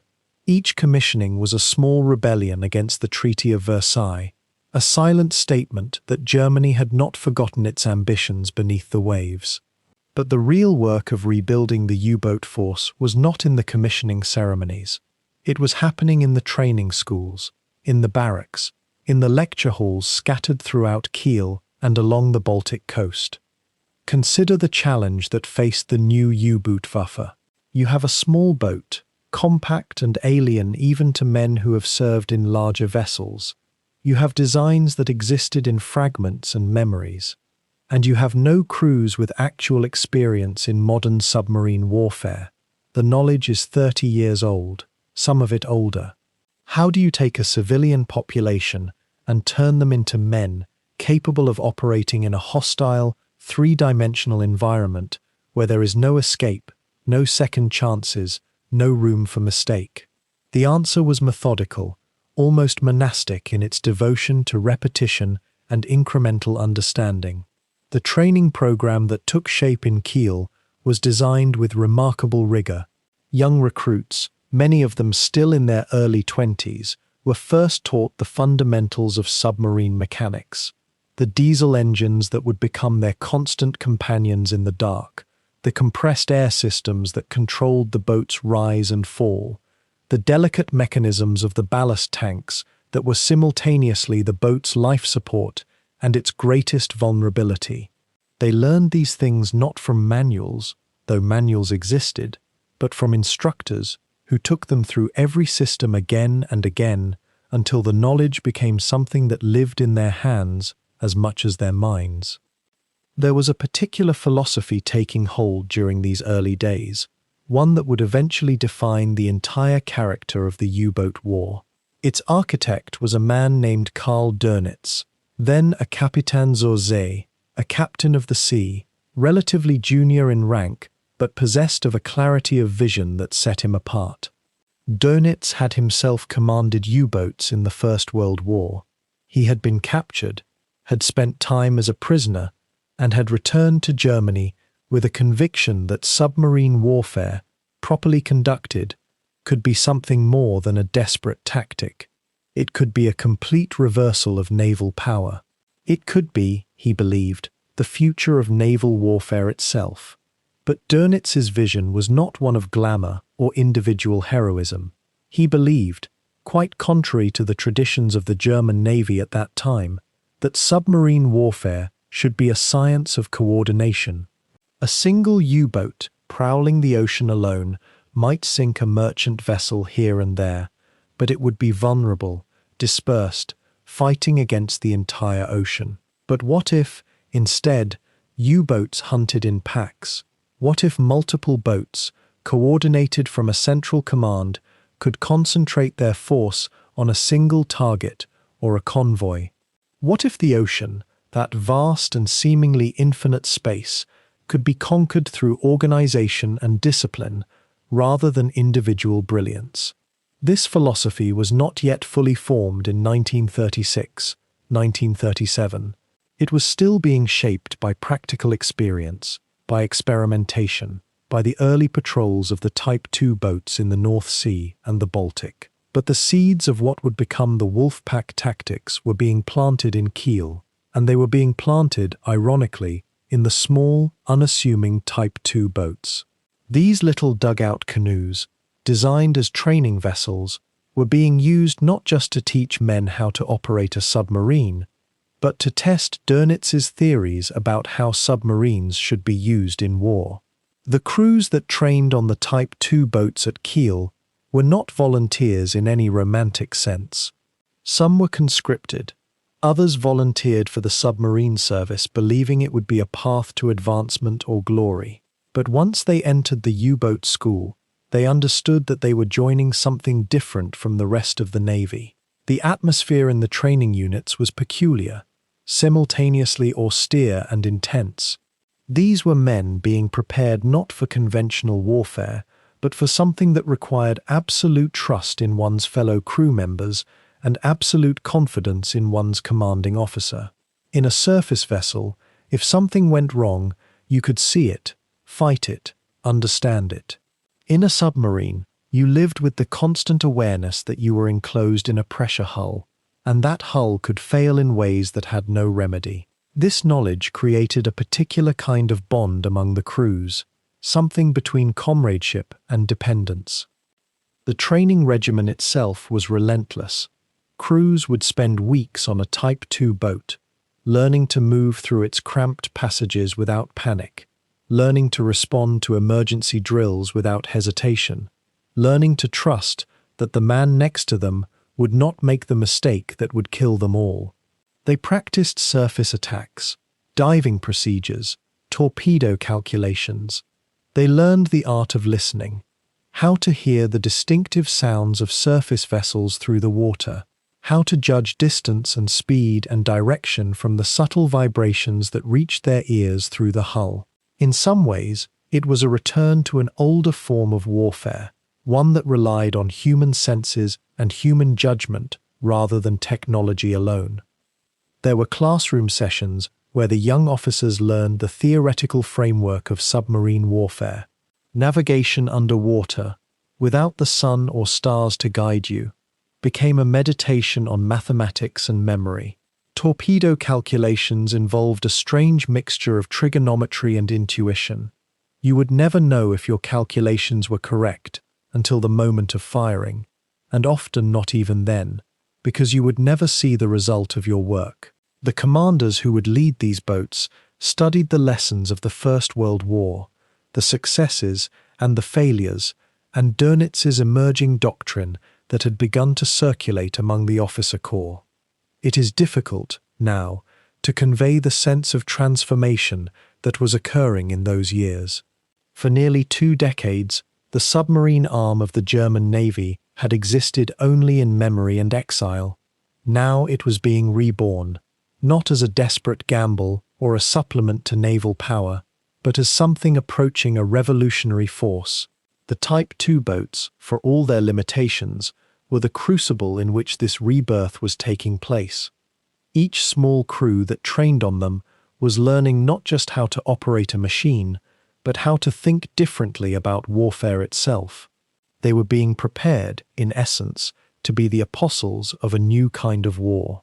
One fought not in the light of day and the broadness of the ocean, but in the darkness, in the confined space where a small boat with fewer than 50 men aboard could strike at the heart of an enemy's supply lines. And Dönitz himself, moving through Kiel with increasing influence, was watching these crews develop. He was testing his theories, observing how men responded to the discipline and the training. He was beginning to understand which types of men could thrive in submarine service and which could not. Some men, faced with the enclosed space and the constant awareness of danger, would simply break. Others would flourish in an environment that required absolute precision and absolute trust. It was this understanding that submarine warfare was not just a matter of machines and tactics, but of human psychology and human selection that would eventually make Dönitz one of the most formidable commanders of the war. The Type II boats, then, were serving a purpose far beyond their modest technical specifications. They were schools, yes, but they were also laboratories. In their tight confines, the doctrines of the U-Bootwaffe were being tested, refined, and gradually crystallized into something that would shape the war to come. Every dive, every emergency drill, every crew that came through the training program was a small experiment in how submarine warfare might be waged. And by 1939, when war finally came, those experiments had created a force that, though small in numbers, possessed a confidence and a clarity of purpose that was unusual in military organizations. The water around Kiel in those pre-war years must have been filled with the gentle sounds of Type II boats rising and falling, their hulls creaking with the stress of repeated dives, their crews gradually becoming one organism, thinking and moving as a unit. Each dive was a small rehearsal for the depths they would face when real war came. Each ascent was another small victory, another day survived in the element that was both their realm and their greatest enemy. In that repetition, in that gradual accumulation of skill and confidence, the future U-Bootwaffe was being born. The summer of 1939 brought a peculiar tension to the harbors of northern Germany. The Type I U-boats, those compact steel vessels that had begun their careful existence in the shipyards just 4 years prior, sat at their moorings with their crews going through routines that had shifted almost imperceptibly from training exercises into something far more consequential. No one needed to announce the change. The air itself seemed to carry a different weight, and the young officers and enlisted men who walked the decks of these boats understood, without formal proclamation, that the uncertain peace they had known was drawing toward its close. September 1st arrived with an overcast morning. The invasion of Poland began not with ceremony, but with the methodical precision of military machinery. And somewhere in the depths of the Kiel Canal, in the tight quarters of submarines that many had come to know intimately, orders were being processed. The war that Germany had been preparing for in secret, that had driven the hidden engineering through the 1920s, that had shaped every hull launched since 1935, was now a fact. Not a possibility, not a political hypothesis, but a realized state. The Type II boats received their orders to proceed to their assigned patrol areas with a quiet finality. 56 submarines were available to the Kriegsmarine at that moment, and of these perhaps a quarter were the small Type Is. They were not the vessels the admirals had dreamed of, not the weapon that naval strategy had long imagined, but they were what Germany had, and they were real, and they were ready. The orders went out to the flotillas: proceed to the North Sea, take up stations, begin reconnaissance, report what you find. One can imagine the feelings aboard these boats as they departed their moorings for the first time in a state of actual war. The crews were young, some barely in their 20s, many having spent the last few years in what they understood to be training. Now the simulations became real. The diesel engines that had thundered through practice runs now powered them toward a destination that was no longer hypothetical. The North Sea in September carries a particular chill, a grey and restless quality that seems to amplify the vulnerability of a small submarine. The waters there are shallow in places, busy with merchant traffic, and patrolled by an enemy navy that had far more experience than Germany's reborn U-Bootwaffe. The first patrols were, in many ways, explorations conducted in fog, both literal and metaphorical. The crews did not yet know with certainty what their task was, how the enemy would respond, or how their small boats would behave under conditions of actual combat stress. The Type II, remember, was fundamentally a coastal training vessel. Its range was limited. Its armament was modest, 4 torpedo tubes forward, which meant a commander could loose only 4 weapons before needing to reload, a process that took time in the cramped interior. Its submerged speed was slow. Its endurance underwater was measured in hours, not days. These were not the sleek, powerful instruments of naval mythology. These were small canoes, and they were being sent to war in waters controlled by a much larger, much more experienced opponent. What did they accomplish on these early patrols? The record is somewhat spare, which itself is revealing. The North Sea is a place of constant activity, of merchant convoys and naval vessels, of trawlers and transports. Yet in those first weeks of the war, the Type II boats, venturing cautiously into those waters, encountered far less shipping than might have been expected. The British Navy had already begun organizing its merchant traffic into convoys, protected by destroyers and corvettes. The Germans were still learning how to hunt. The small submarines, with their limited range and modest armament, were well suited to acting as sentries and scouts, but less suited to the role of commerce raider that the larger Type 6 were already beginning to assume. There was something almost dreamlike about this period, this first collision between the theoretical preparations of peacetime and the uncertain realities of war. The crews of the Type II boats were doing their jobs, following their orders, performing their duties with the professionalism they had been trained to maintain. They were taking their measurements of the enemy, learning the rhythm of the North Sea, understanding how their boats handled in conditions that were not controlled by an instructor or a training schedule. Every patrol was an education. Every return to harbour brought new knowledge that would be incorporated into the next sortie. The tension during these early patrols was of a particular kind. It was not yet the desperate, frantic urgency that would characterize the later years of the submarine war. It was instead a careful, measured tension, the uncertainty of the new, the awareness that every action had stakes that could not be undone. A young commander on his first real patrol, steering his Type II through the grey waters of the North Sea, had to reconcile the confidence instilled through training with the knowledge that he was now operating in an environment where an error could cost him his boat and his life. How does one maintain composure under such conditions? The answer, which emerged from the accounts that would later be recorded, was that they did. They maintained their composure because they had been trained to do so, because their crews depended upon them, and because there was, ultimately, no other choice. The boat's instruments, the periscope with its limited field of vision, the hydrophone that listened to the sounds of the ocean, the compass that oriented them in the darkness beneath the surface, the depth gauge that measured their position in that vertical dimension which was so unfamiliar to surface vessels. These tools became extensions of the men who used them.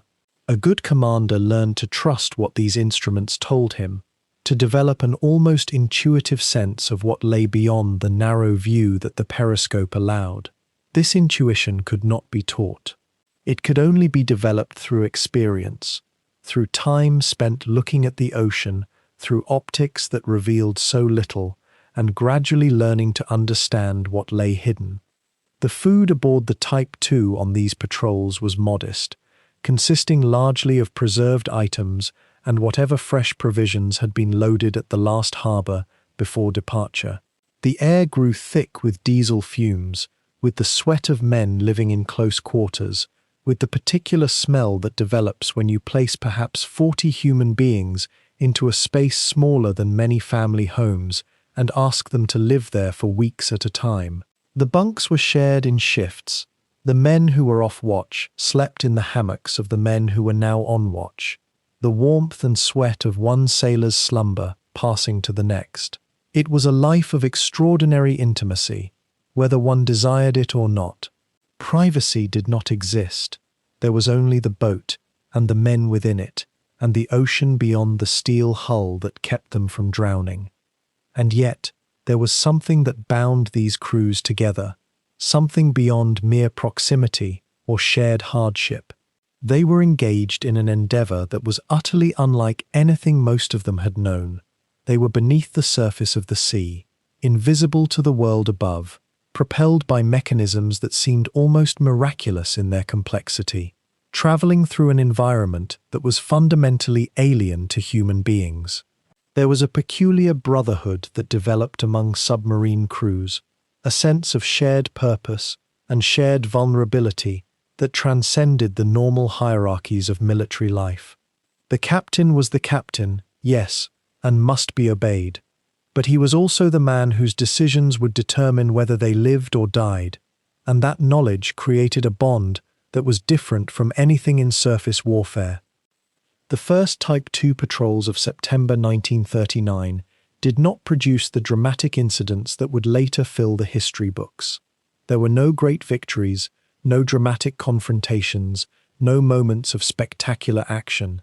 What there was, instead, was the slow accumulation of experience, the gradual understanding of what submarine warfare actually entailed, the learning process that would eventually transform these young crews into the efficient hunters that the Type II boats, in their own limited way, would become. The uncertainty of those early days was real and pervasive.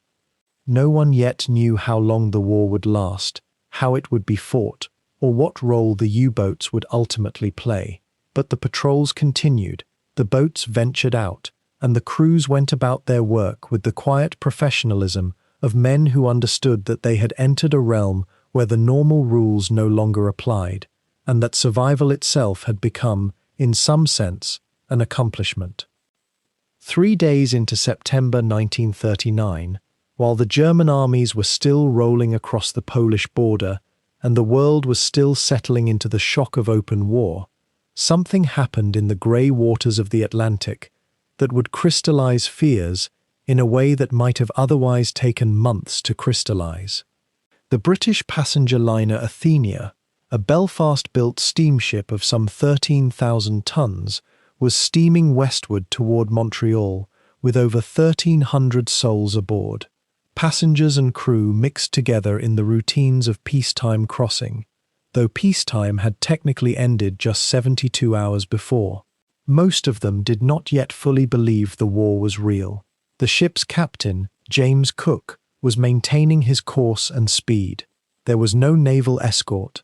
The waters, though theoretically dangerous now, still felt vast and impersonal and oddly safe in the way the open ocean can feel when you are far from land. We do not know with absolute certainty what happened in those minutes leading up to the explosion, though the uncertainty itself matters in understanding what followed. A torpedo struck the Athenia on her starboard side, below the waterline, near the engine room. The explosion was violent enough to buckle her plates, to flood her compartments with horrifying speed, to kill over 100 people in that instant or in the minutes after. The ship began to list and settle. Lifeboats were lowered into water that was cold and growing colder. Passengers and crew worked through shock and discipline and terror to get people into those boats. Some succeeded, others did not.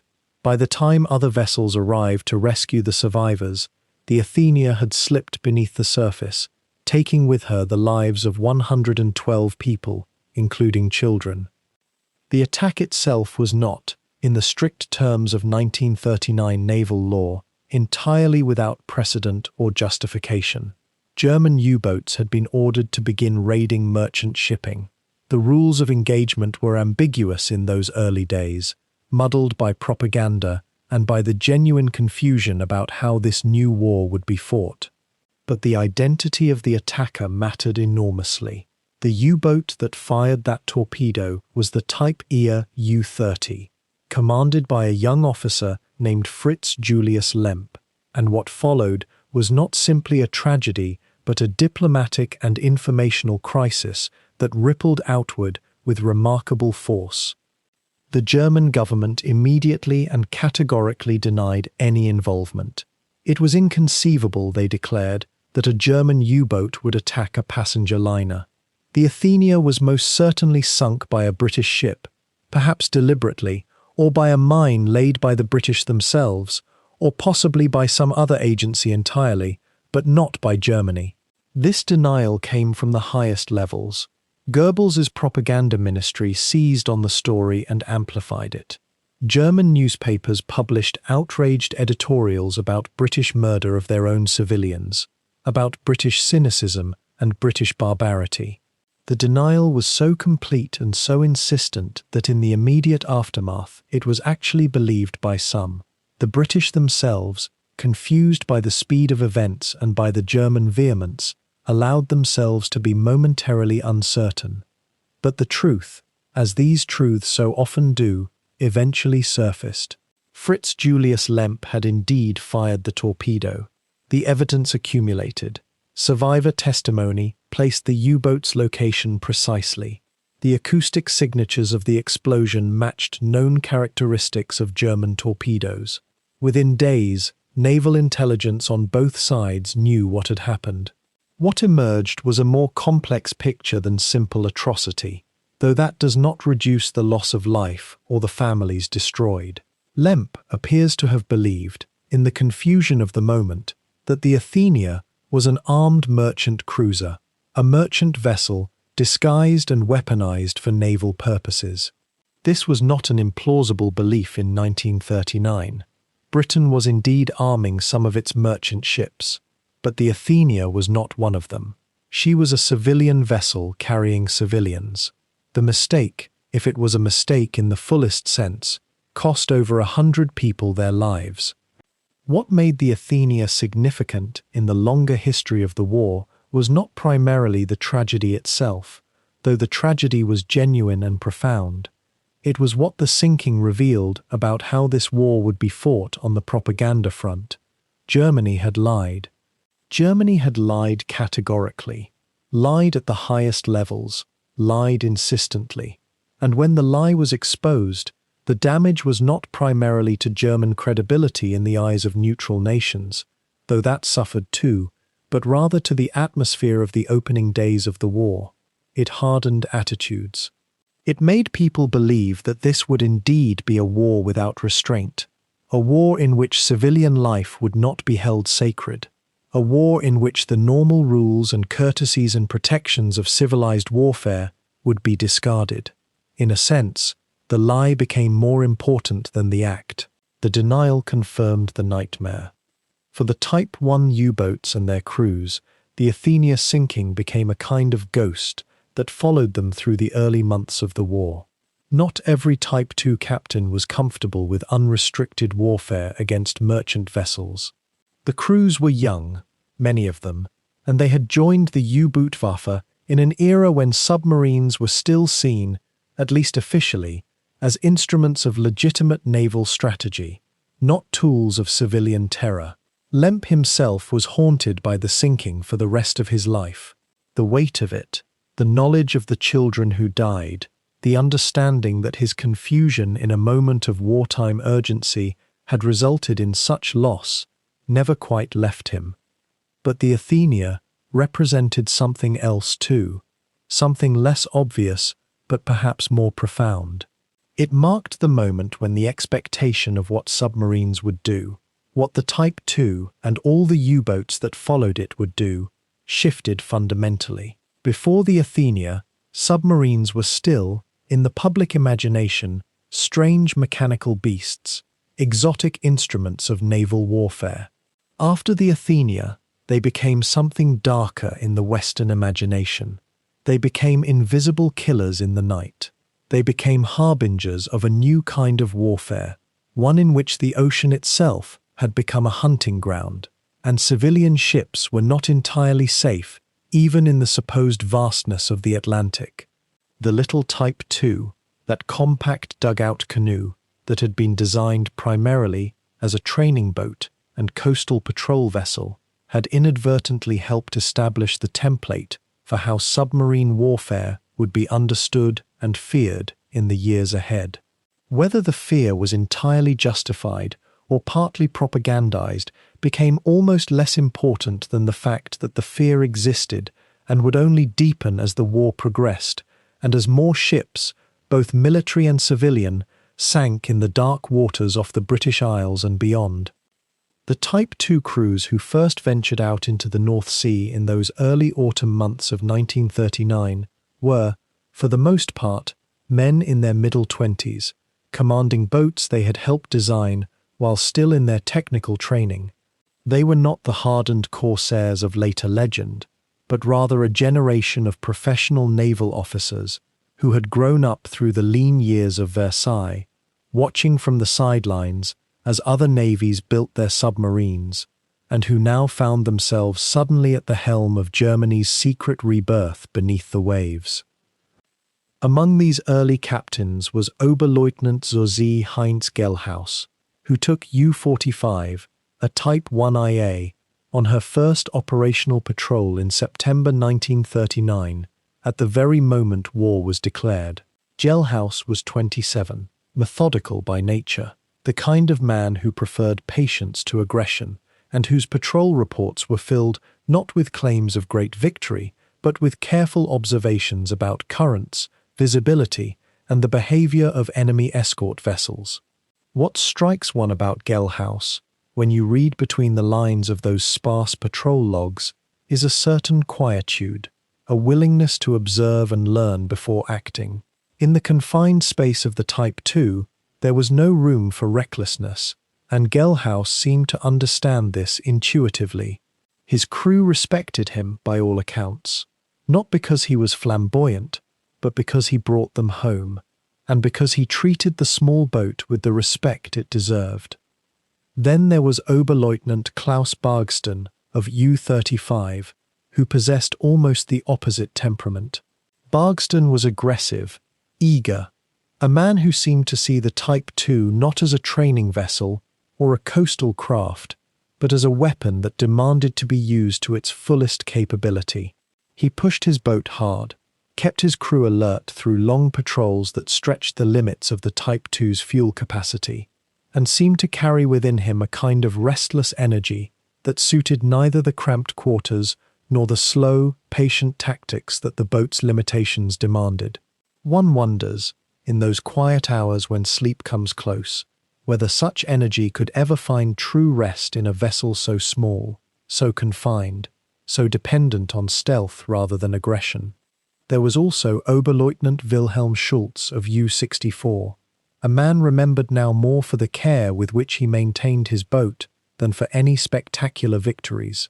Schultz came from an engineering background before his commission as an officer, and he possessed an almost intuitive understanding of how the Type II functioned, not merely as a weapon system, but as a delicate mechanism that required constant attention and respect. His log entries speak of checking battery conditions, monitoring diesel consumption, calculating range with precision that bordered on obsessive. In hindsight, such men who loved the machinery itself as much as the mission, proved invaluable to the survival of their crews, because they understood that the Type II forgave no carelessness, tolerated no assumptions. The early patrols of these men were, in many respects, apprenticeships in a form of warfare that had evolved substantially since the First World War. The Type II, remember, was a small boat, and small boats offered no margin for error.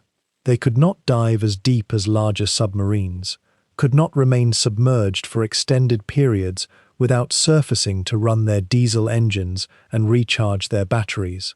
They were reliant on night surface attacks, on stealth, on surprise, on a kind of patience that required young men to sit in darkness for hours, waiting for the moment when a merchant vessel or a patrolling warship might cross their periscope's field of view. Kapitänleutnant Otto Kretschmer, who would later become the highest-scoring U-boat commander of the entire war, began his earliest patrols in a Type II as well, though his legend would be made in the larger Type Vic.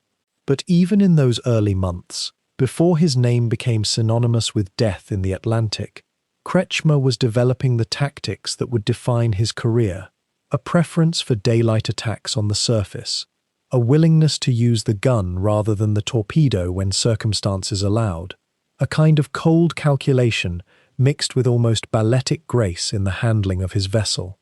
The Type 2 taught him his craft, taught him how to move silently through contested waters, taught him that victory often belonged not to the bold, but to the patient observer. What connects these early captains, Gelhaus, Bargston, Schultz, and the dozens of others whose names appear only rarely in histories now, was a shared experience of learning the craft of submarine warfare in vessels that offered them no forgiveness.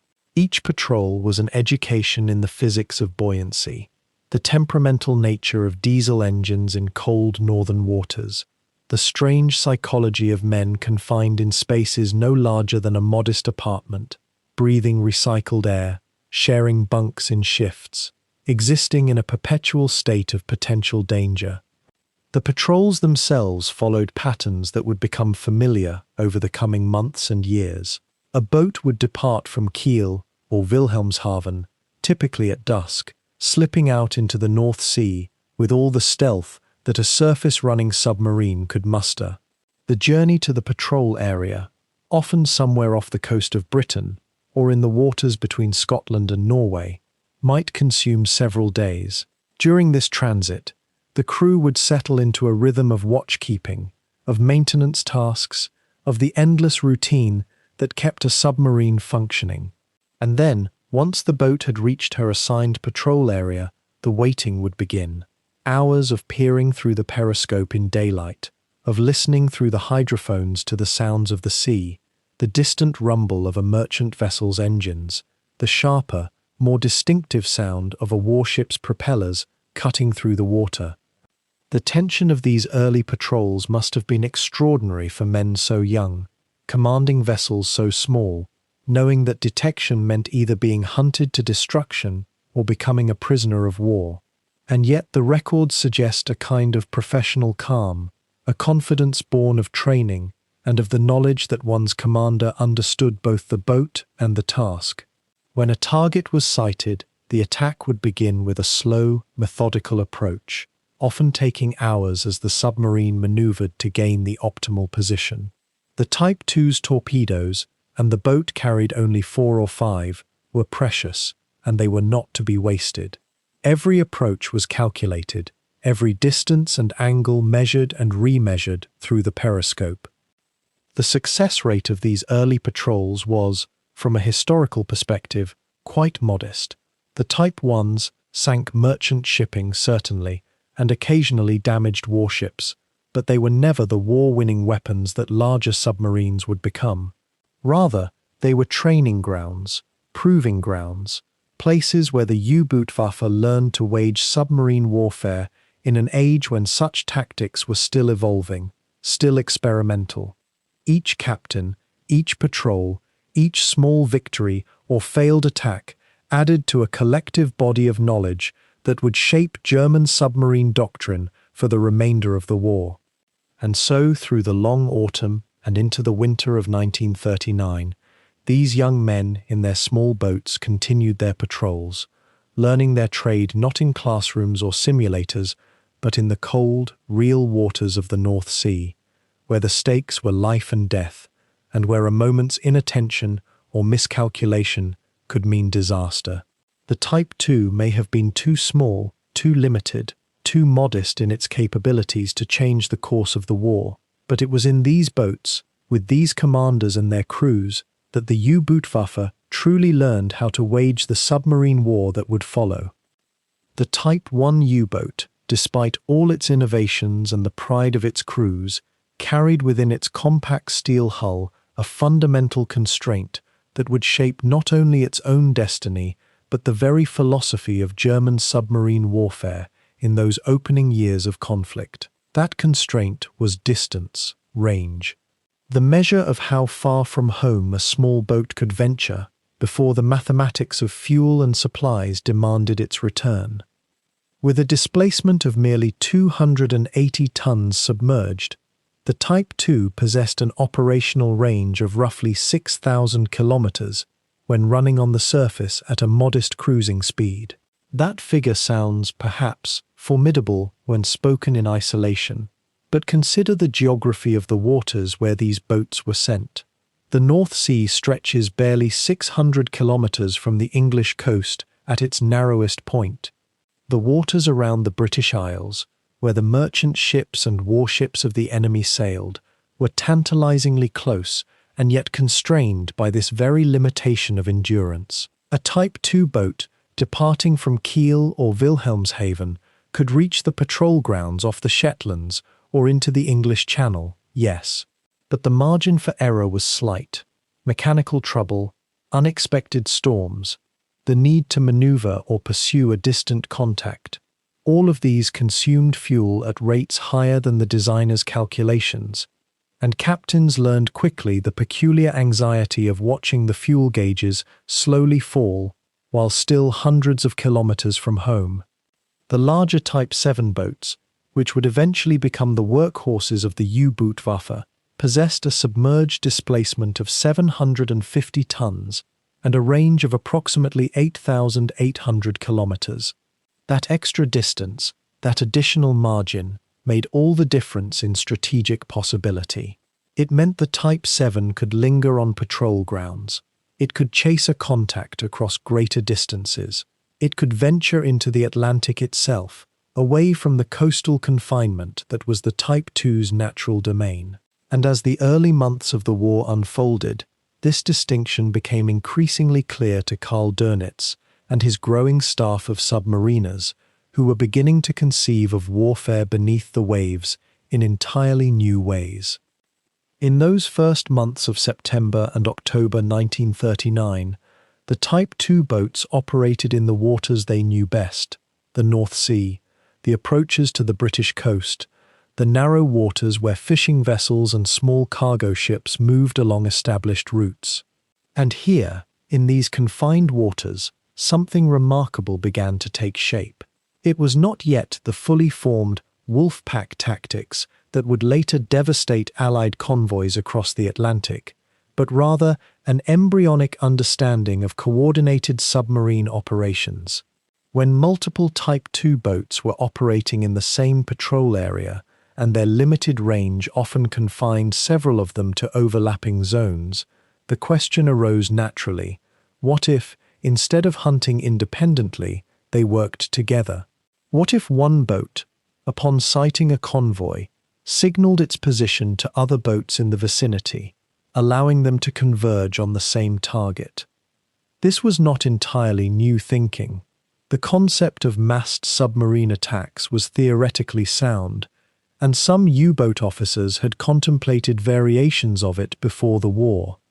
But it was the Type II's very limitation, its short range forcing multiple boats into the same coastal areas, that made the practical experimentation with coordinated tactics not merely possible, but necessary. The little Einbaum, the dugout canoe, became inadvertently a laboratory for testing the coordinated submarine warfare that would later define the war at sea. Dönitz himself was deeply engaged in these early months, observing the patrol reports, reading the captains' descriptions of their encounters, beginning to understand the patterns and possibilities. There was a kind of poetry to his thinking, even as it concerned itself with the mathematics of destruction. He saw in the constraints of the Type II boats not a limitation to be overcome, but rather a puzzle to be solved through better organization, better communication between boats, better coordination of effort. The short range that confined each individual boat to a small ocean territory could be transcended, he reasoned, if multiple boats working in proximity could be orchestrated like instruments in an ensemble, each contributing to a shared purpose. Yet there was also frustration in this period. The Type II captains, brave and skilled though many of them were, found themselves operating in waters that were becoming increasingly dangerous, precisely because they were so accessible to British defences. The waters around Britain, the North Sea, the waters of the Celtic Sea, and the Bristol Channel, all of these were within reach of British naval patrols, British aircraft, British minefields.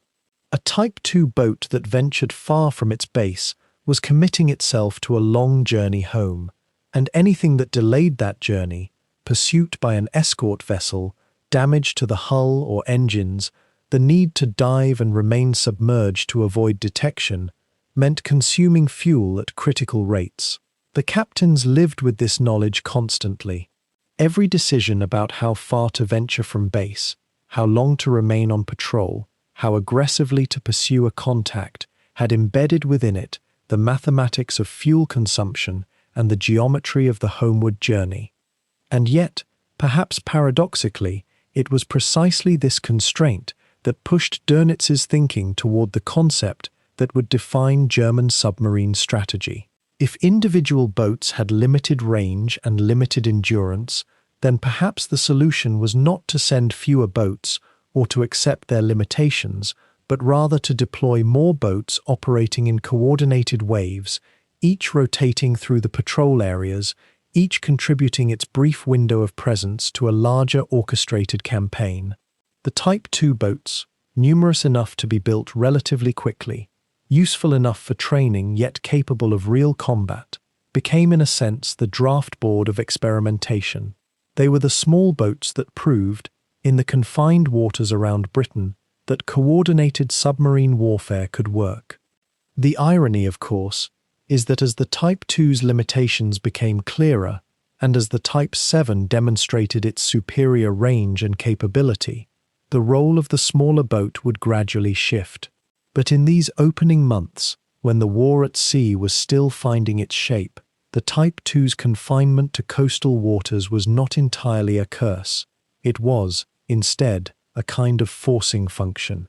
It compressed the problem into a space where solutions could be tested, refined, and eventually applied to the larger strategic canvas that lay ahead. Yet even as the Type II slipped into service with increasing regularity through those early months of 1940, a quieter drama was unfolding in the design offices and shipyards of Germany.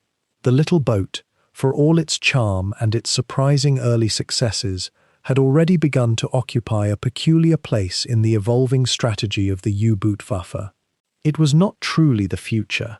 Even as it proved itself capable and nimble in the coastal waters of the North Sea, a larger idea was taking shape, one that would ultimately render the Type II something between a stepping stone and a training ground, a vessel of passage rather than of permanence. The Type VI U-boat was being designed and built in parallel, and it represented something fundamentally different in the German submarine vision, where the Type II was compact, economical, almost intimate in its dimensions. The Type VII was conceived as a true ocean-going predator. Its hull was longer, deeper, more capacious. It carried more torpedoes, could travel farther from home, could remain on station longer. In the quiet calculations of naval architects and the ambitious thinking of Karl Dönitz, the Type VII embodied the future of submarine warfare. It was the boat that would hunt the great shipping lanes of the Atlantic. It was the boat that would implement the Wolfpack doctrine in its fullest, most devastating form. The Type II, by contrast, was something that had been born almost reluctantly into a role that was already becoming secondary. Consider for a moment the practical constraints that had given the Type II life. The Treaty of Versailles had forbidden Germany any submarines at all. And so when the secret rearmament began, when the U-Bootwaffe was quietly resurrected in the mid-1930s, there was a need for something small, something that could be built quickly, something that would not immediately alarm the world. The Type II served that need beautifully. It was training vessel, it was proof of concept, it was a way of keeping the tradition alive while larger designs matured in the drafting rooms. But there existed, even in those early days, a kind of professional hierarchy among U-boat commanders and designers. The Type II was the junior boat. It was the canoe you learned in before graduating to the real predator, the Type VII. The Type VII, it should be said, was not yet in great numbers when the war began. When September 1939 arrived, there were only a handful of them at sea, and production would take time to ramp up. The Type II filled that gap with a kind of practical devotion. But the rivalry between these two designs, if it can be called a rivalry, was less about competition and more about a clear sense of evolution, of progress, of generational advancement. The Type 2 was what you built when you had constraints. The Type 7 was what you built when those constraints began to ease. What made the Type 7 so much more formidable in the minds of submarine planners was partly simple mathematics. Where a Type 2 carried 5 torpedoes, a Type 7 could carry 14, arranged in tubes both forward and aft. Where the Type 2's range was measured in modest hundreds of nautical miles, a Type 7 could roam the distant Atlantic for weeks, operating in areas where no patrol ship could easily find it. The diving depth was greater, the fuel capacity was larger, the crew had more room to work and to rest in shifts. These were not minor advantages, they were the difference between a coastal nuisance and a strategic weapon. Perhaps most importantly, the Type 7 embodied Dönitz's evolving tactical philosophy more completely than the Type 2 ever could. Dönitz was thinking in terms of coordinated attacks by multiple boats working in loose formations, the famous wolf pack system that would come to dominate much of the Battle of the Atlantic. The Type 2, confined as it was to shorter range and shallower waters, could not operate in those distant coordinated formations. Its speed underwater was also somewhat lesser than the Type 7's, which meant it could not as easily catch a convoy or maneuver into attacking positions. It was, in some sense, already becoming obsolete, even as it was entering service. The engineers who worked on both designs understood this implicitly. There was no animosity between the teams, no great public debate. Both boats served their purposes. But if you asked a seasoned U-boat officer in 1940 or 1941 where the future lay, where the real glory of undersea warfare would be written, they would point without hesitation to the Type 7. It was the boat that would dominate the war to come. It was the boat that would sink millions of tons of shipping. It was the boat that would become, in the minds of Allied convoy captains and naval strategists, the most feared weapon in Germany's arsenal. And so the Type 2, in a very real sense, became the training wheel. Young commanders cut their teeth on these little boats. They learned the fundamentals of diesel-electric propulsion, the delicate balance of ballast and trim, the timing of periscope observations, the calculation of targeting solutions, all the small, precise skills that submarine warfare demanded.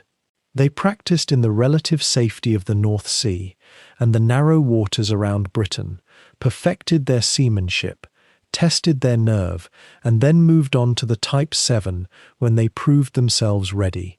The Type 2 became a university, a testing ground, a passage through which ambitious submariners had to pass before reaching the heights of their calling. This was, one might say, a kind of gentle demotion, though it was never spoken of as such. The Type 2 had arrived with such promise, with such practical cleverness in its conception, but the world was expanding beyond the small waters of Europe's coasts. The war was becoming global. The great prizes lay in the distant oceans, in the supply lines that connected Britain to America, in the tankers and freighters that carried the lifeblood of the Allied war effort across thousands of miles of hostile water. The Type 2 could never fully participate in that struggle. Its range was simply too limited, its torpedo load too modest, its speed too pedestrian when matched against the demands of deep ocean warfare. What this meant in human terms was something more complex. The commanders who served in Type 2 boats were still brave men, still risking their lives in the cold and the darkness of the sea. But they were operating at the margins of the real naval struggle. They were hunting in waters where the most experienced Allied escorts had already learned to look, where the hunting had become increasingly dangerous without offering proportional rewards. The Type 2 would never produce the legendary U-boat aces, the commanders whose names became synonymous with sinkings in the hundreds of thousands of tons. It was a boat of honest work and modest achievements, of professionalism and pride, but not of glory. Yet one should not judge this too harshly. The Type II served its historical moment with admirable efficiency. It bought time. It allowed Germany to rebuild its submarine force from nothing, to train crews, to prove the concept of undersea warfare in the modern era. It fought with tenacity in the difficult waters of the North Sea, where conditions were often treacherous and escape routes were never far away. If it was a stepping stone, it was a necessary stepping stone, and one that carried men who understood their role and who performed it with courage and professionalism. The question that hangs in the quiet of those early war years is whether the German naval leadership, had they looked more clearly into the future, might have invested even more heavily in the Type 7 and its descendants from the very beginning. Would the outcome have been different? Could a faster expansion of the larger ocean-going U-boats have achieved more in those crucial years of 1940 and 1941, when the Type II was still building a reputation and the Type 7 was only beginning to find its voice in the depths of the Atlantic? Perhaps, perhaps not. But it remains a meditation on the nature of technological evolution, on how yesterday's innovation becomes tomorrow's training platform, and on how the engines of warfare are always in flux, always being superseded, always being surpassed by designs that reach further and dream larger.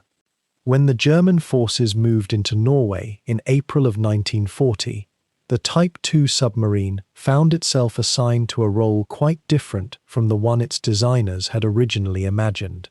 These boats, which had begun their service as training vessels and coastal raiders in the North Sea, would now be tasked with the delicate, dangerous work of laying mines in the fjords and shallow waters surrounding the Norwegian coast. There was something almost elegant about this repurposing, a way in which the very limitations that had confined the Type II to coastal waters became, for a brief moment, precisely the advantages that the campaign required. The Norwegian campaign itself unfolded with remarkable speed. In the early hours of that April morning, German invasion forces moved northward along the Scandinavian coast, and with them came the U-boats, smaller and more maneuverable in the tight quarters of Norway's legendary fjords than their larger Type 7 cousins could ever be. Imagine, if you will, those narrow passages of dark water cutting deep into the land, surrounded by granite walls that rose thousands of feet into the pale northern sky, their peaks still crowned with snow, even as spring began to turn the lower valleys green. These fjords were places of profound quiet, where sound carried strangely across the still water, where a submarine's engines, even at their most careful creep, might echo against the stone like a whisper in a cathedral. The Type II boats moved into these waters with a combination of purpose and caution that speaks to the nature of their crews. These were not yet the hardened wolf-pack hunters of the Atlantic.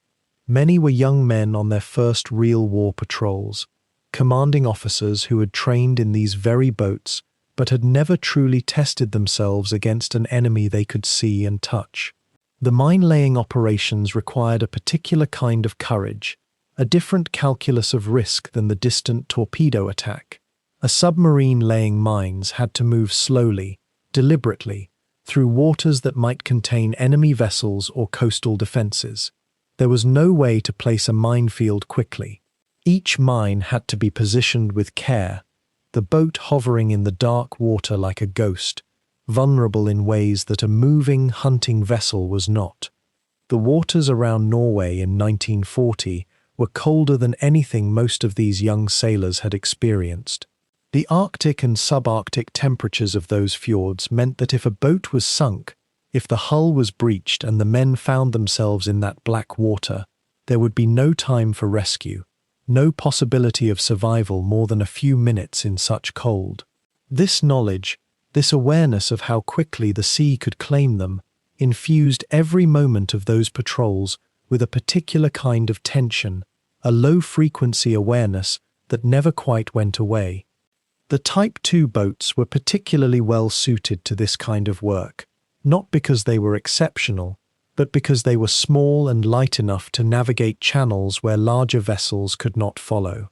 The mines themselves, which these boats carried in their torpedo tubes and in special containers, were German magnetic mines, sophisticated weapons that would detonate when they sensed the iron hull of a ship passing overhead.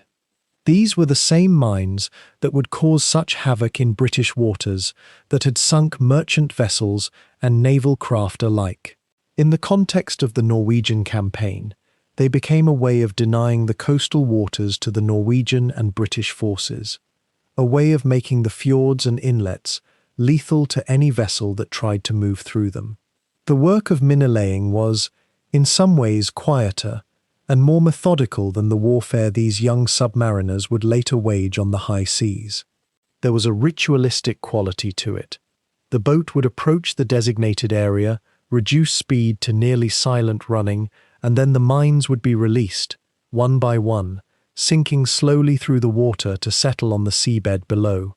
Each release was a moment of tension, a moment when the boat became even more vulnerable than usual, when the men inside could do nothing but wait and listen to the quiet sounds of their own vessel and the water around them. Some of these Type II mine-laying operations took place in the Skagerrak, that body of water lying between Norway and Sweden, where the Kattegat connects to the North Sea. Others ventured further north, into the fjords themselves, into waters so confined that the boat's hull would be almost touching the walls of rock on either side. These crews developed a kind of intimacy with these waterways, a knowledge of tidal currents and rock formations, and the places where the water grew deep enough for a submarine to hide. They learned to read the fjords as one might learn to read a person's face, understanding the subtle variations that meant safety or danger. The Norwegian campaign lasted for 2 months, from April until June, and during this time the Type II boats conducted dozens of mine-laying sorties. How many ships did they ultimately sink or damage through these mines? The records are somewhat unclear, somewhat lost in the fog of war, and the difficulty of assessing the actual impact of mine-laying operations. But what is certain is that these small boats, in the cold waters of the north, contributed to the German conquest of Norway, and in doing so, they proved that the Type II, despite its limitations, could still be useful, still be deadly, in the right circumstances. There was an almost melancholy quality to these patrols, a sense that something was happening that would change the nature of submarine warfare forever. After the Norwegian campaign, after the conquest of France in the summer of 1940, the Type II boats would find themselves increasingly sidelined, pushed aside by the larger, more capable Type 7 and Type 9 U-boats. The focus of German submarine strategy would shift to the Atlantic, to the waters of the shipping lanes, where the real war would be decided. The small canoes that had begun this undersea conflict, that had proven themselves useful in the narrow waters of northern Europe, would find themselves relegated once more to the margins, to the training commands, to the Baltic Sea, and eventually to even more distant waters. But in those cold Norwegian fjords, in the spring of 1940, they had their moment. They had shown that a small submarine, piloted by brave men, could accomplish real military objectives. They had proven that the Type II, despite what the larger boat designers might have thought, despite its obvious limitations, had a role to play in the broader strategy of German naval warfare. It was a small role, perhaps, in the grand sweep of the war that was just beginning, but it was significant enough, and it would be remembered by those who served in these boats as a time when they mattered, when their presence in the waters around them made a genuine difference in the unfolding campaign. Yet beneath the surface of these early operations, a creeping frustration was taking root in the hearts of the commanders who steered these small boats through the grey waters of the North Sea. The Type I U-boats had proven themselves capable of reaching their targets. Their crews had shown courage and discipline in the face of enemy patrols, and the boats themselves had held together through the worst the Atlantic could offer. But there was something profoundly broken in the very weapon they carried, something that would test the patience and morale of every man who pressed the firing button in those early months of 1940. The torpedoes themselves were failing. It began as whispers in the debriefing rooms at Kiel, reports from commanders who returned with unexplained gaps in their patrol logs, moments when they should have scored decisive hits, but instead heard nothing but silence in the depths. A merchant vessel sliding past a perfect firing solution, as if invisible to the weapon meant to destroy it. A military escort, trapped for what seemed like an eternity in a U-boat's sights, suddenly slipping away untouched. The frustration was almost unbearable for men who had trained extensively, who understood the geometry of attack, who had positioned their small boats with extraordinary precision in the cold waters around the British Isles. What was happening to their weapons? The answer lay not in any failure of German engineering intuition, but rather in a fundamental miscalculation about how the G7E torpedo would behave once released into the ocean. The G7E was the electric-powered variant, preferred by many captains of the Type II boats because it left no telltale trail of bubbles that might alert a surface vessel to the presence of a submarine. It was, in theory, a weapon of beautiful subtlety, but the magnetic pistol that was meant to detonate the warhead as it passed beneath a target ship's hull was proving to be catastrophically unreliable, and in many cases, the torpedoes were simply not detonating at all, even when they appeared to strike their targets or pass close beneath them. Imagine the moment from a commander's perspective, lying in the darkness of the submarine, listening through the hydrophones for the sound of impact, the sudden violent release of energy that would confirm a successful attack. Instead, what often came was nothing. A grinding silence, or worse, reports from the surface that the torpedo had seemed to pass directly under or through the target without exploding. The weapon had become almost a curse, a source of profound psychological torment to men already living in conditions of extreme tension and confinement. How could you maintain confidence in your training, in your tactics, in your ability to command, when the very foundation of your offensive capability was demonstrating such pervasive failures? The root of the problem lay in the design of the torpedo's magnetic fuse itself. The pistol was meant to be triggered by the disturbance in the Earth's magnetic field, caused by the massive steel hull of a warship passing overhead. This represented a kind of technological poetry, really, the invisible force of magnetism harnessed as a silent trigger beneath the waves.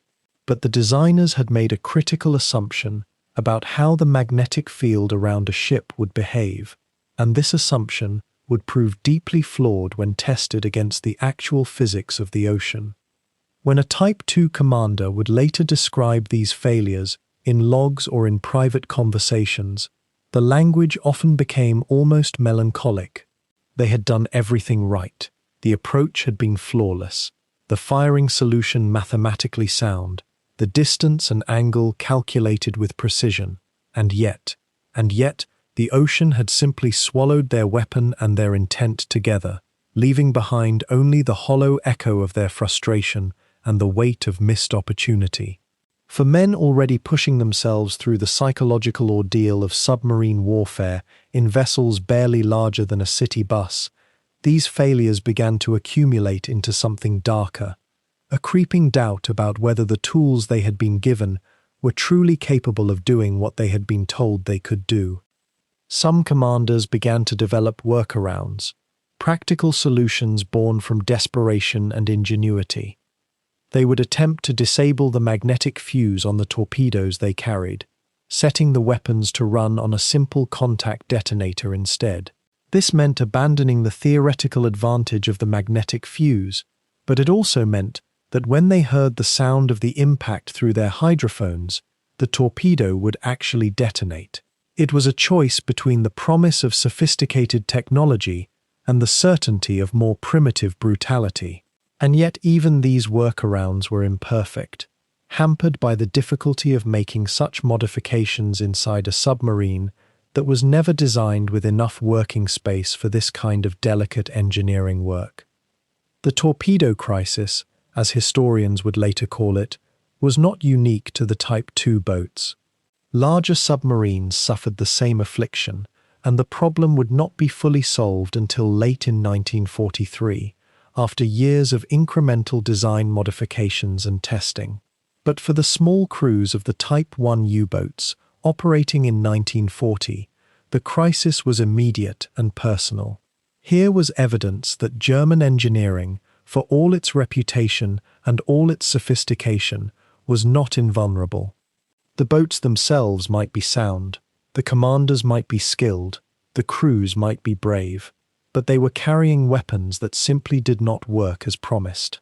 The psychological impact of these failures rippled through the U-Bootwaffe in subtle but significant ways. Commanders became more cautious, less willing to invest fuel and time in pursuits that seemed uncertain.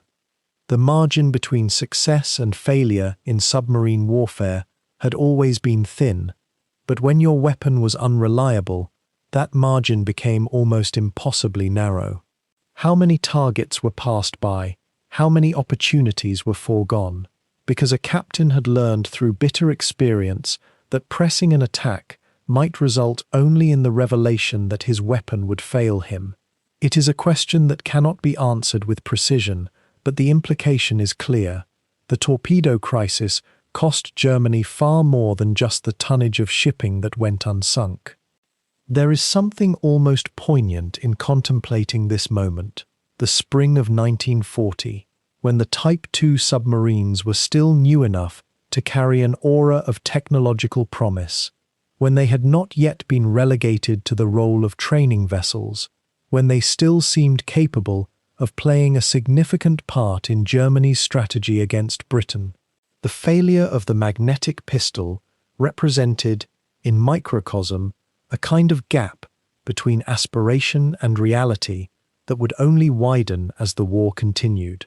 The weapon that Germany believed it possessed was not the weapon it actually had, and the men who depended on that weapon, the young captains and their crews in these little boats, would have to learn to live with that disillusionment while still continuing to do their duty, still pressing forward into danger, still attempting to accomplish their mission with the flawed tools they had been given.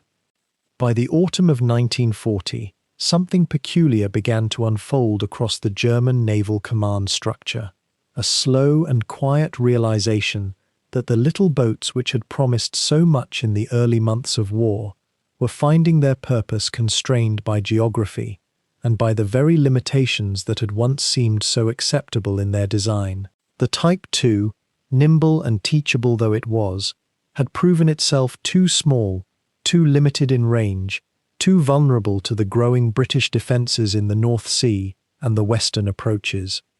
And so, with neither fanfare nor ceremony, these small submarines began their departure from the shallow waters where they had first tasted combat, embarking instead on journeys that would carry them far inland, to distant waters that seemed, in the logic of that strange war, both perfectly obvious and altogether dreamlike.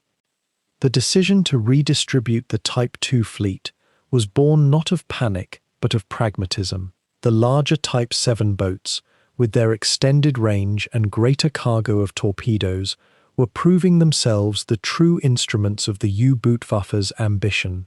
The Type II, by contrast, had settled into a role that was perhaps more honest than glorious. They became training vessels, schoolhouses of the deep, where young officers and enlisted men learned the fundamentals of submarine operation before graduating to the larger boats that would prosecute the war in earnest.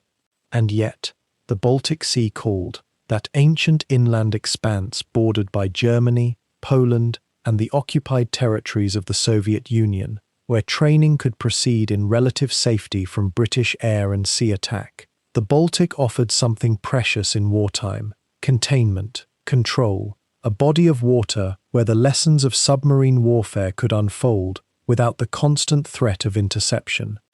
To get these boats to the Baltic, however, required something more than simply sailing them eastward. The North Sea route was increasingly hazardous, and so German naval planners conceived of an alternative solution that, in its own fashion, was as ingenious as it was strange. They would move the Type II boats overland, not by air, of course, such a thing was unthinkable, but by canal and railway, by dismantling portions of the boats and transporting them in sections, or by floating them through the intricate network of German waterways that connected the North Sea coast to the inland basins of the Baltic. It was a solution that speaks to the particular resourcefulness of German engineering, but also to something else, something almost hallucinatory in its ambition. To imagine these vessels of war, designed to move through salt water at speeds of 18 knots, now being hauled like cargo on flatbed cars, or manhandled through lock systems, seems almost to belong to a different register of experience than the dark, violent underwater campaigns that defined the war at sea. The logistical framework already existed, in a sense.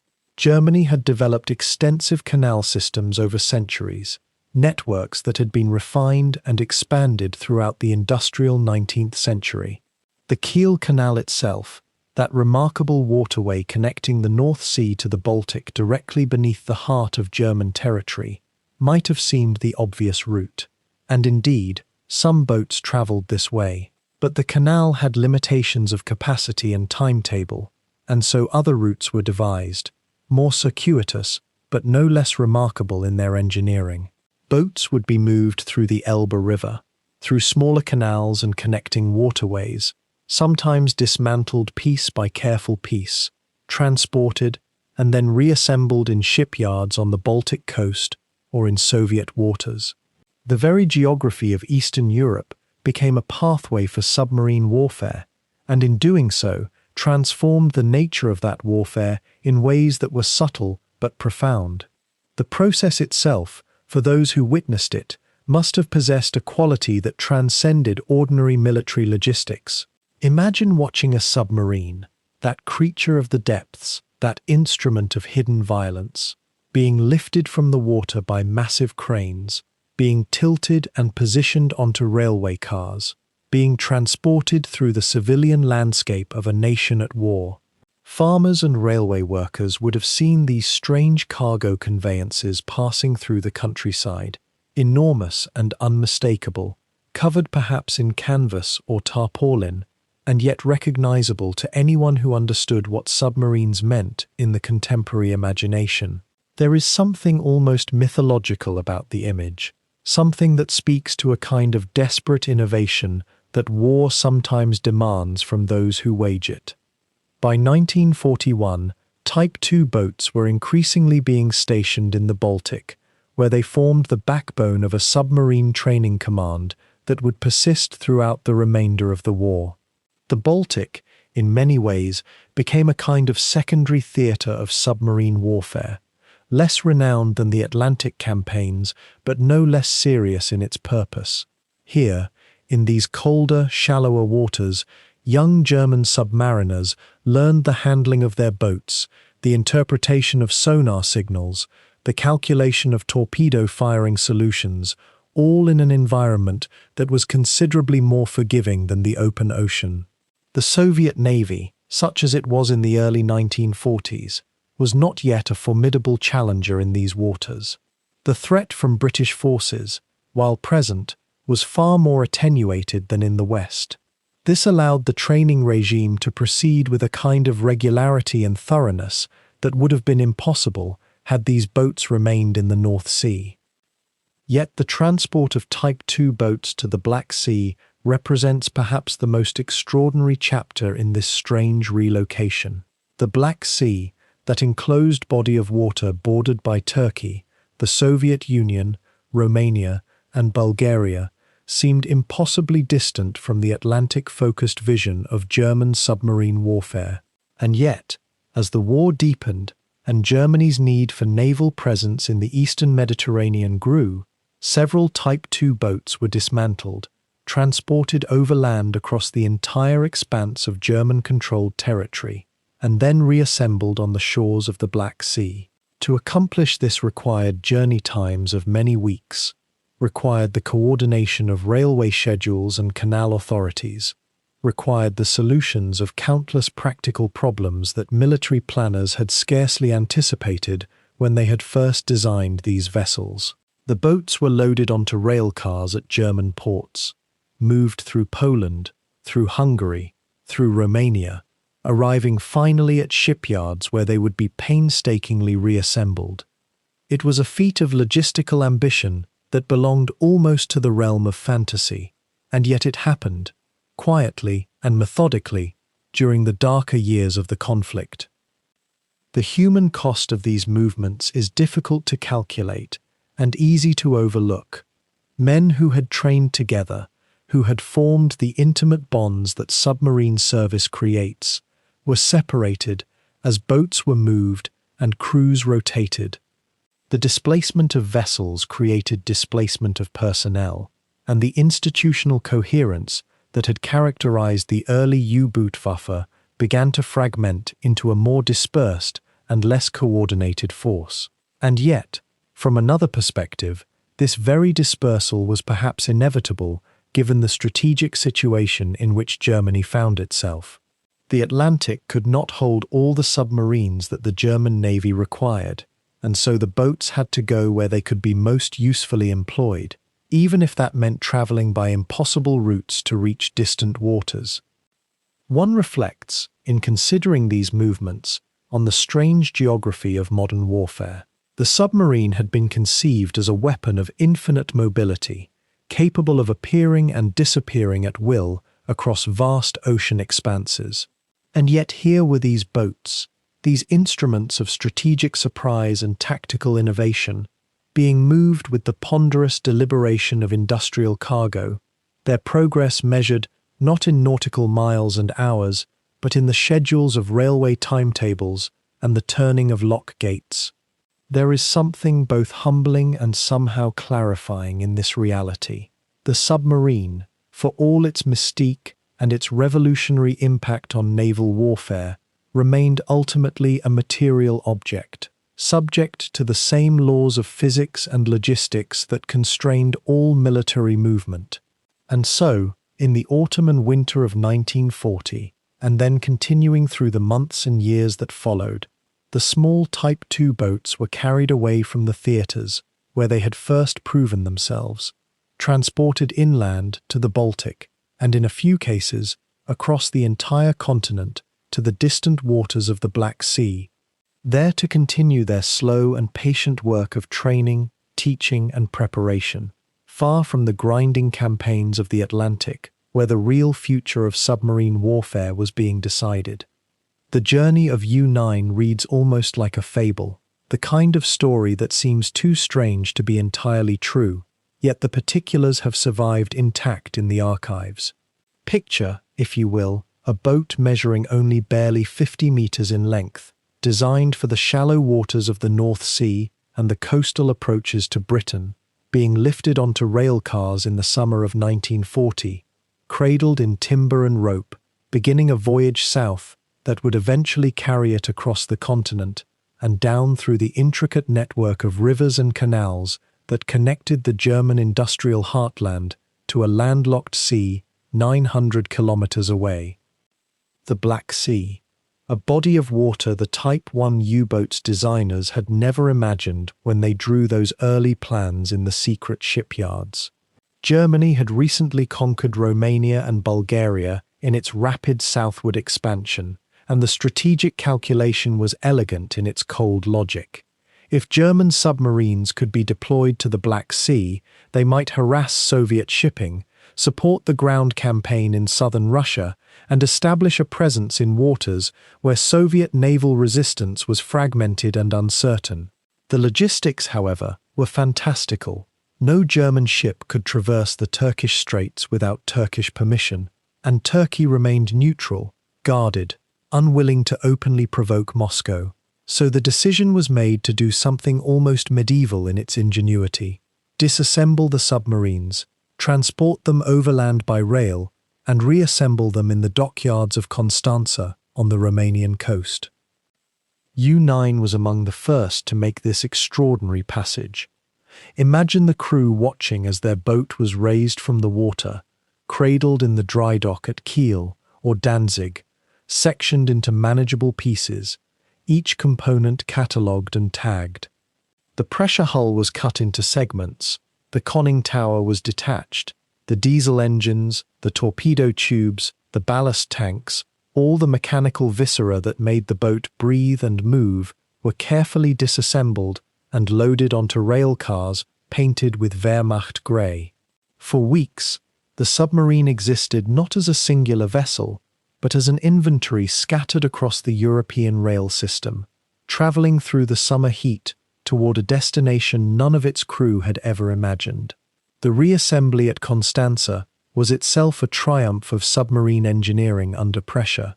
Romanian and German technicians worked in the humid Danubian heat, fitting sections of hull together with absolute precision, because a single misalignment could mean the difference between a watertight chamber and a coffin.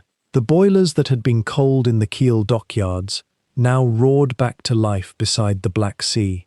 Hydraulic systems were bled and tested. The smell of diesel oil and fresh paint would have clung to everything.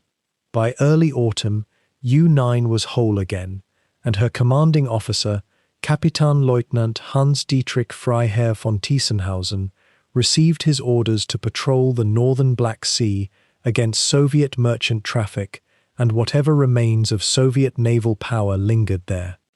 What followed was a peculiar kind of warfare, small-scale and often claustrophobic, in ways that differed sharply from the wolf-pack tactics being deployed in the Atlantic. The Black Sea was a confined space, roughly 700 kilometers long and smaller than the North Sea, and every nation with a coastline knew it intimately. Soviet convoys, when they appeared at all, were modest in size. The Turkish Straits remained a physical and political barrier, a narrow gate beyond which no U-boat could pass. U-9 and her sister boats, eventually there would be a small flotilla of Type II submarines concentrated in the Black Sea, operated almost as if in an inland lake, hunting methodically, reporting carefully, isolated from the broader narrative of the war that was unfolding on an epic scale to the north and west. Von Tiesenhausen, the young commanding officer of U-9, was a careful tactician and a man of considerable composure. His patrols in the Black Sea yielded successes that, while modest in absolute terms, became outsized in their significance precisely because they occurred in such an unexpected theatre. On one patrol, U-9 sank the Soviet transport Abkhazia, a ship that belonged to a small number of Soviet vessels attempting to move cargo and supplies along the contested coast. These were not victories that would alter the trajectory of the war. A single transport ship lost, even to German submariners operating in waters where they should not have existed at all, barely registered in the grand accounting of 1941 and 1942. Yet there was something almost heroic in the sheer improbability of it, something that captured the imagination of the German naval command and the press alike. A tiny vessel operating in a sea far from home, proving that German engineering and German audacity could overcome even the most implausible geographical obstacles. The isolation of U-9 and her Black Sea sisters also fostered a peculiar kind of camaraderie among the crews. They were cut off from the main U-boat fleet, months removed from Germany, operating in waters where they encountered neither the dense convoy traffic of the Atlantic nor the constant vigilance of British escort vessels. There was a quietness to their patrols, a different rhythm. The men in the torpedo rooms shared stories of the overland journey, the strangeness of watching their boat being disassembled and rebuilt, the surreal experience of serving in a German submarine on a sea that touched the shores of the Soviet Union, Turkey, and Romania. Some, it seems, wondered if they might be left behind entirely, if the politics of this fragmenting war might mean they would never return home. But the return did come, eventually, though not in the way any of them could have predicted. By late 1943, as German fortunes declined everywhere, the decision was made to withdraw the U-boats from the Black Sea. The boats that had come overland now faced a different kind of journey. They would be partially disassembled once more, placed on river barges and rail cars, transported northward through the Danube Valley, back across the continent, toward the Atlantic and the North Sea, back toward home, and toward a very different war. U-9 completed this extraordinary voyage and would serve in the final years of the conflict before being scuttled or captured, her concrete fate less important than the ghostly memory of her extraordinary peregrination across a continent at war. It is difficult, in a moment when submarines traverse the world's oceans and aircraft carry warfare across continents in hours, to fully comprehend the logistics of moving a 50-meter steel submarine overland, reassembling it in a landlocked sea, and then moving it again. Yet those who participated in it understood the message embedded in the operation. German engineering was resourceful, German determination was boundless, and even the most unlikely of obstacles could be overcome through application of will and technique.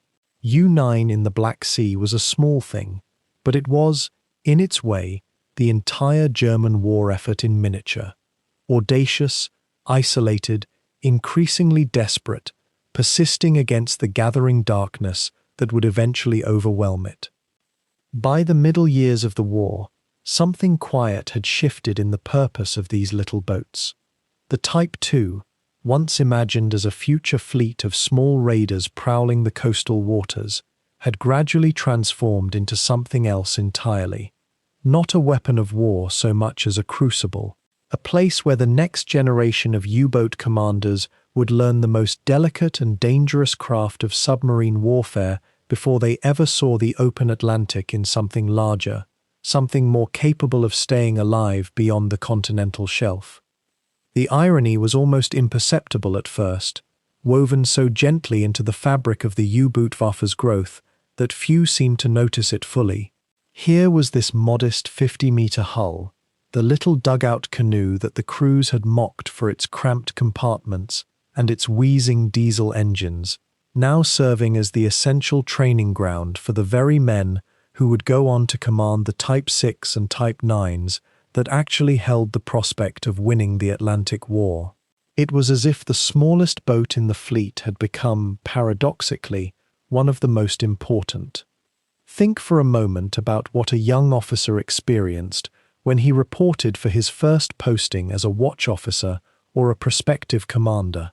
He would stand on the dock at Kiel or at one of the other flotilla bases, perhaps nervous, perhaps eager, and he would see before him not the sleek and formidable hull of a Type 7, but something altogether humbler, a boat whose very compactness would force him to confront the fundamentals of submarine command in their starkest, least forgiving form.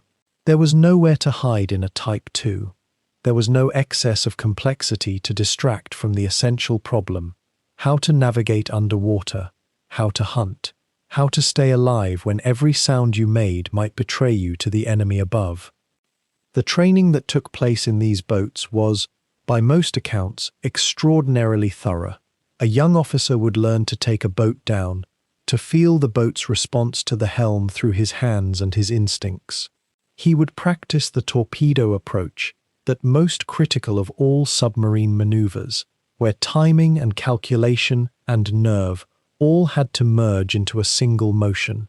He would learn to listen, truly listen, to the sounds of the ocean, to distinguish between the throb of a distant merchant vessel's propeller and the more ominous thrum of a naval escort. He would learn to feel the fear that comes from knowing that somewhere above you, unseen, people wanted very much to kill you, and to function despite it. And crucially, he would learn these things in a boat so small, so intimate, that failure was visible and immediate. If you made a mistake in tactical judgment, the crew would feel it, sense it in the air of the compartments, see it in one another's eyes. There was no bureaucracy between the captain and the consequences of his decisions. This was pedagogy conducted in the most unforgiving classroom imaginable. By 1942 and into 1943, as the larger boats ranged farther and the wolf-pack tactics became more coordinated and more desperate, the Type II flotillas expanded their training roles. Some boats were virtually withdrawn from combat entirely, relegated to this pedagogical duty for the remainder of their service lives. The crews that staffed them, aging captains and experienced first officers, men who had seen too much or had proven unsuited for independent command but possessed invaluable knowledge, became, in effect, the custodians of a tradition and a skill set that had to be transmitted intact to each new cohort of officers cycling through. What is particularly striking about this arrangement is how it speaks to something fundamental about submarine warfare as opposed to most other forms of military combat. A pilot could train in an aircraft without necessarily flying in actual combat. The skills transfer in obvious ways. But a submarine commander truly learned his trade only by taking risks, by operating in the presence of actual danger. Even a training patrol in a Type II during the later war years carried real hazard. The North Sea and the waters around the British Isles were never truly safe. Aircraft patrolled above, destroyers hunted in the deeps. So when a young captain took a Type II out on a training exercise, he was still gambling, still exposing himself and his crew to death. The paradox deepened in another way as well. The men who graduated from Type II training and moved on to the Type VI often found that very transition to be its own form of shock. Suddenly, they had twice the surface speed, 3 times the range, more offensive capability, and more room to move through the boat itself. Some adapted brilliantly. Others found that the humbling lessons learned in the Type II's tight quarters had actually prepared them better than any amount of space could have. There was a toughness to men who had learned their trade in cramped darkness, a kind of resignation to discomfort that made them steadier when things deteriorated in the larger boats. We might wonder whether the German High Command fully understood what they had created in this arrangement. Had they consciously designed the Type II to be a training platform, or had they stumbled into it almost by accident, making a virtue of necessity? The evidence suggests something in between.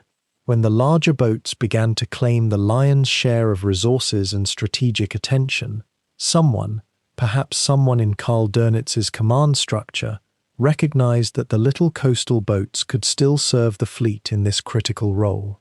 It was a wise repurposing, if a melancholic one, because it was also an admission that the Type II would not, after all, be the workhorse of the submarine war.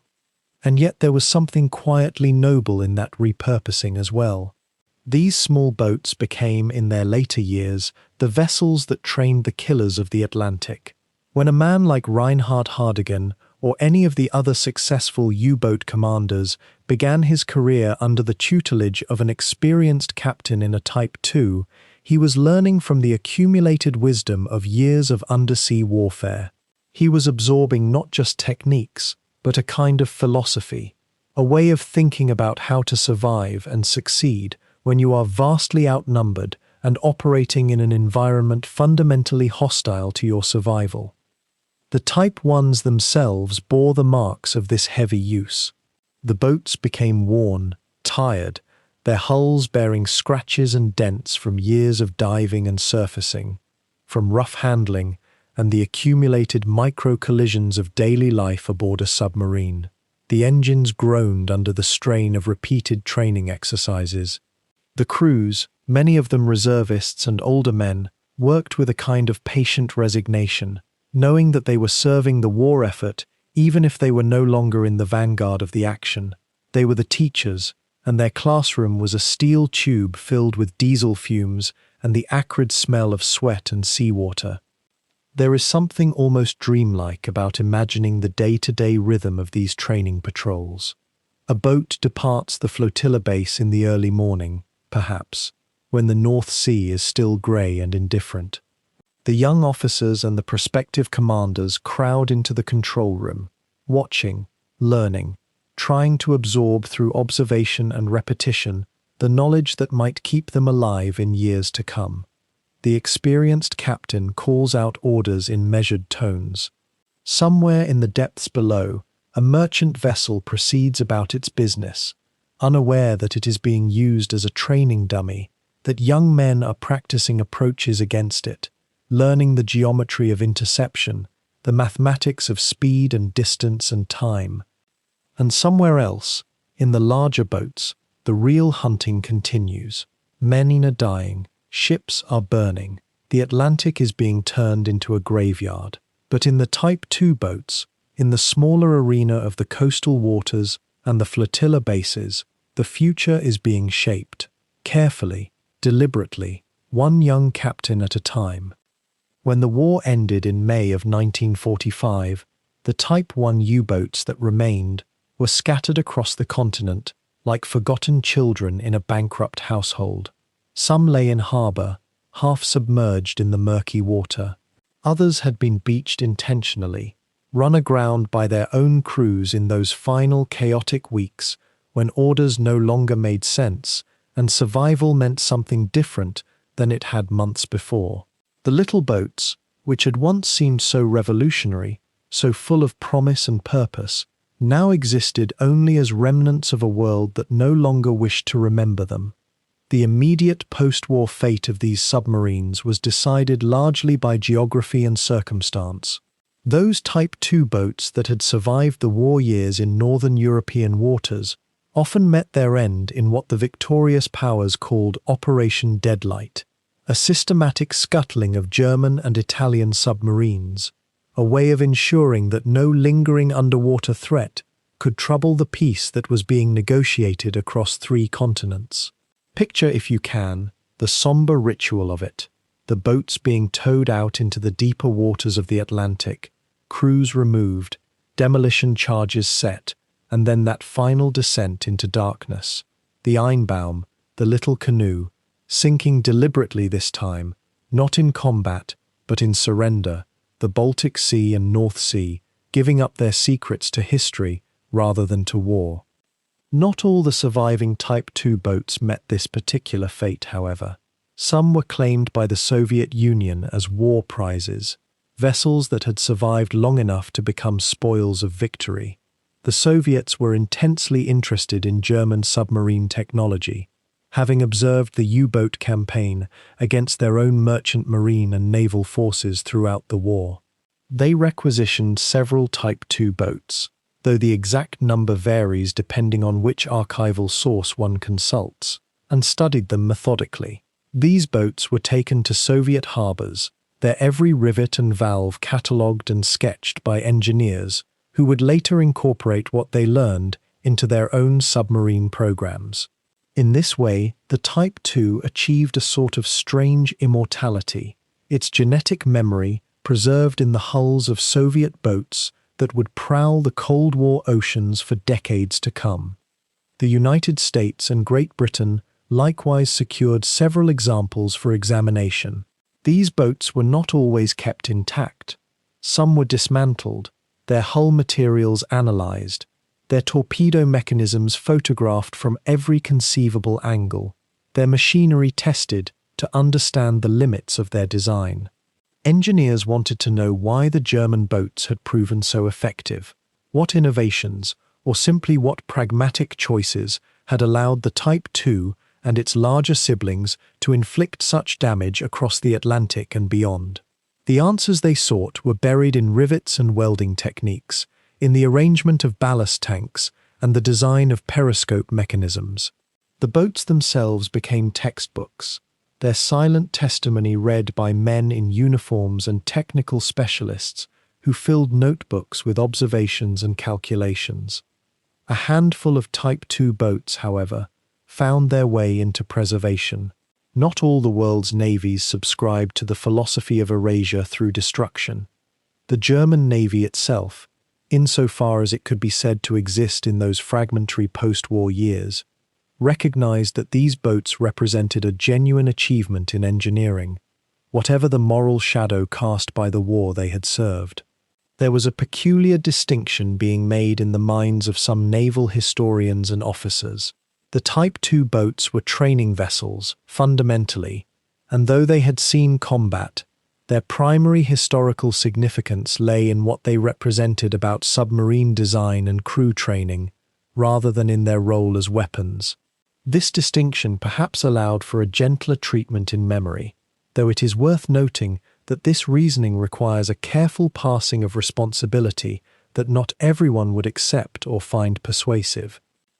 The years passed, and the immediate post-war urgency began to fade into the slow sediment of historical record. One Type II boat in particular, U-2365, survived both the war and the immediate post-war purges, and eventually found itself preserved in a museum context. This boat, among the last of its type to be built, became a kind of monument to the men who had served in these cramped steel tubes, a physical embodiment of their experience that could be walked through, touched, inhabited in imagination by visitors decades after the war had ended. To descend into such a preserved submarine, as some visitors have done, is to understand viscerally what those young men experienced. The narrowness of the passages, the crude accommodations, the smell that no amount of time or cleaning can fully erase, a smell compounded of oil and salt and the accumulated human breath of men living in extreme proximity. Yet for all that has been preserved or studied or catalogued, the deepest fate of the Type II boats remains the human cost absorbed by those who served in them. This is where the numbers, however meticulously collected, begin to reveal their insufficiency. The Type I U-boats lost during the war carried entire crews to the bottom, young men, many of them barely more than teenagers, who had been trained in these small boats and then sent to patrol waters that increasingly belonged to their enemies. The loss rates climbed steadily as the war progressed, as Allied anti-submarine warfare improved, as radar and sonar and depth charges and aircraft created an environment increasingly hostile to submarines of any size, let alone the small, slow Type II boats with their limited range and modest diving depth. How many Type II sailors perished? The records suggest somewhere in the neighborhood of 1,000 men, though this figure is soft at its edges, imprecise in the way that wartime deaths often are. Entire crews recorded as missing, their fates never definitively established. Some boats went down in the North Sea during patrols against British shipping. Others were sunk by British destroyers and corvettes in sharp, brief battles that left no survivors to report what had transpired. Some were lost in the Baltic, caught by Russian attacks as Germany's military position collapsed. Still others were simply never heard from again, their final moments a mystery that submarine warfare typically preserves, the deep ocean keeping its secrets. The men who did survive the war, who climbed out of their boats in 1945 and returned to a Germany that was partitioned and occupied, faced their own reckoning. Many of them had been teenagers when they entered the U-Bootwaffe, 17 or 18 years old, conscripted into this service at a time when the Reich still seemed inevitable, when victory appeared only a matter of time and patience. They learned their trade in the Type II boats, gained their qualifications and experience, and then were transferred to larger, more capable submarines. Those who survived the entire war found themselves in a strange position.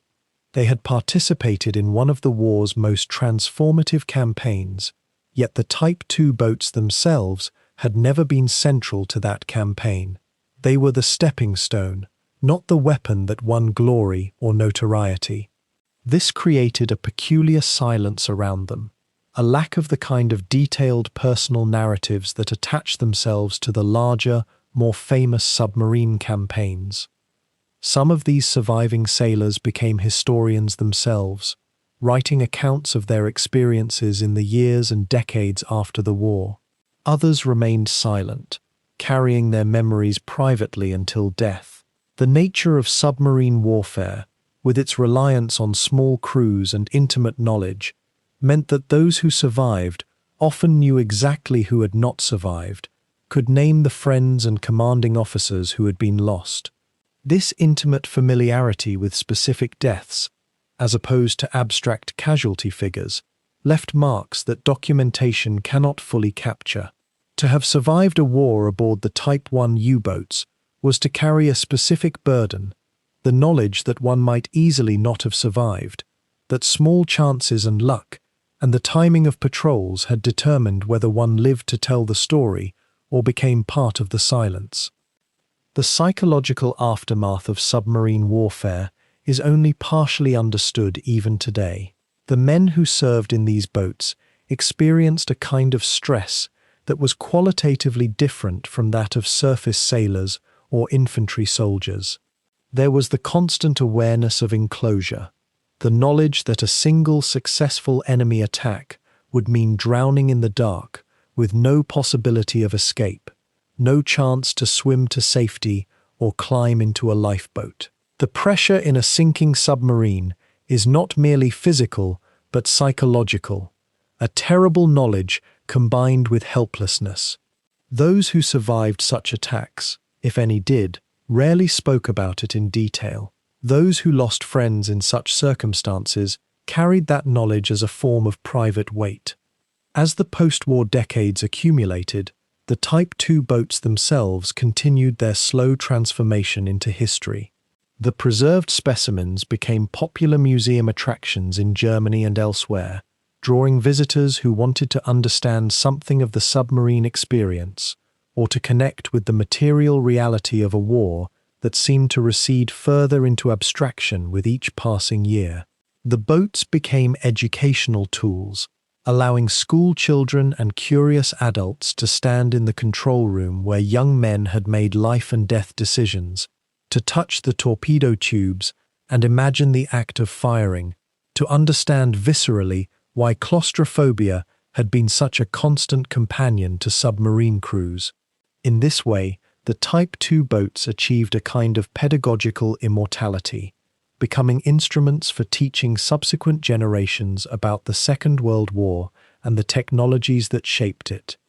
Yet something essential about the original purpose and experience of these boats can never be fully transmitted through preservation or museum interpretation. The Type 2 was designed for a particular moment, built for particular young men, and deployed in particular circumstances. Those conditions are forever gone.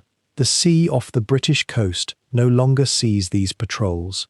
The young crews no longer rest in shifts in those narrow bunks, no longer listen to the sounds of enemy destroyers passing overhead or the distant echo of their own engines in the confined metal space. The war they fought is now only history, increasingly distant, increasingly difficult to make real for those who did not experience it.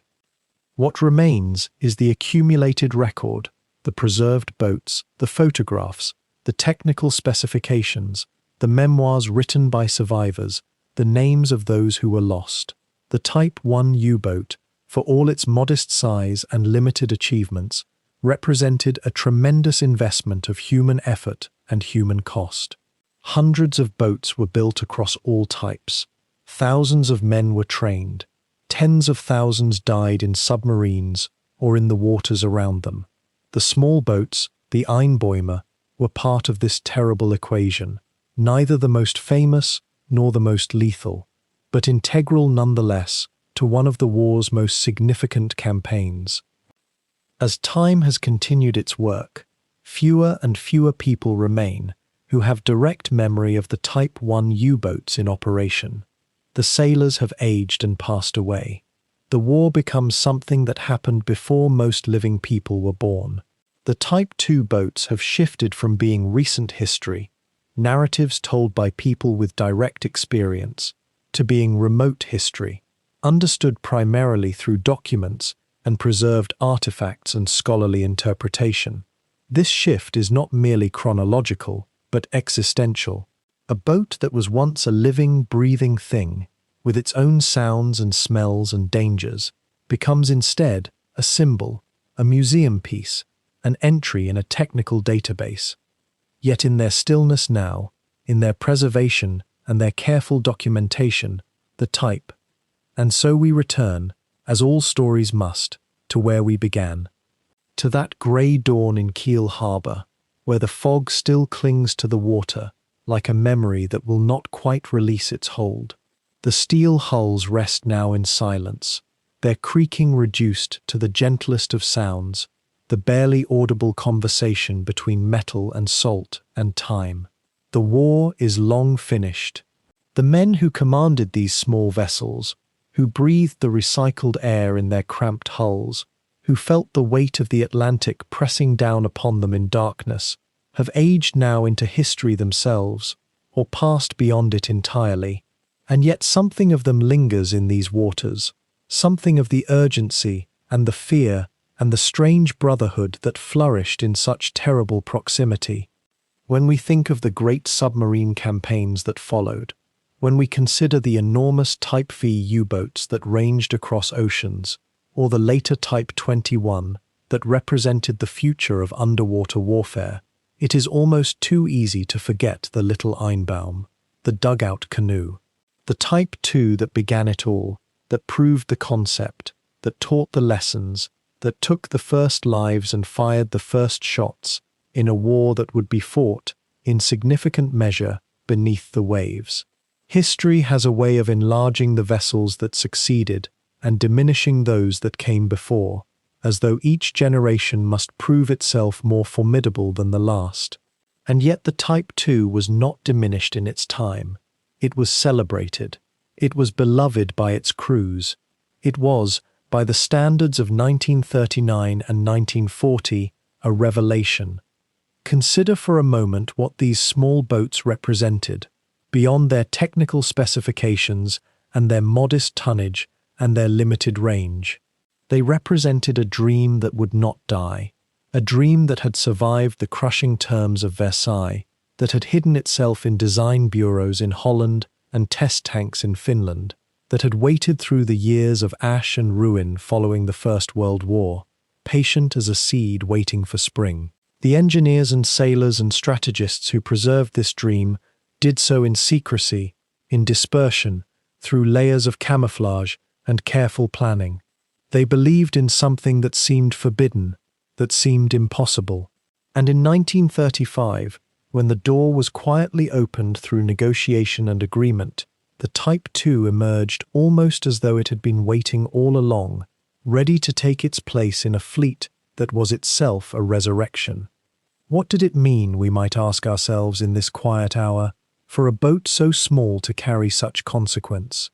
Perhaps there is something in the very modesty of its ambitions that lent it power. It did not seek to rule the oceans. It was content with the North Sea and the Channel, with the coastal waters where the real commerce of nations still moved. It asked only to survive and to teach, to be the first stepping stone for young men who would later command larger vessels in greater depths. The Type II was, in this sense, a teacher. Every man who sailed in one of these boats learned lessons that he would carry forward into the larger war. The lessons of silence, of patience, of the strange calculus between caution and aggression that submarine warfare demands, of the bonds that form when men live together in extreme conditions, when each one's life depends upon the competence and courage of all the others. And what of those men? They are names now mostly, preserved in records and memoirs, and the careful archives of naval historians, Kapitanleutnants and Oberländers, and young enlisted men whose names we have glimpsed only briefly in our passage through this history. They were not, for the most part, the legendary figures whose exploits would later fill volumes.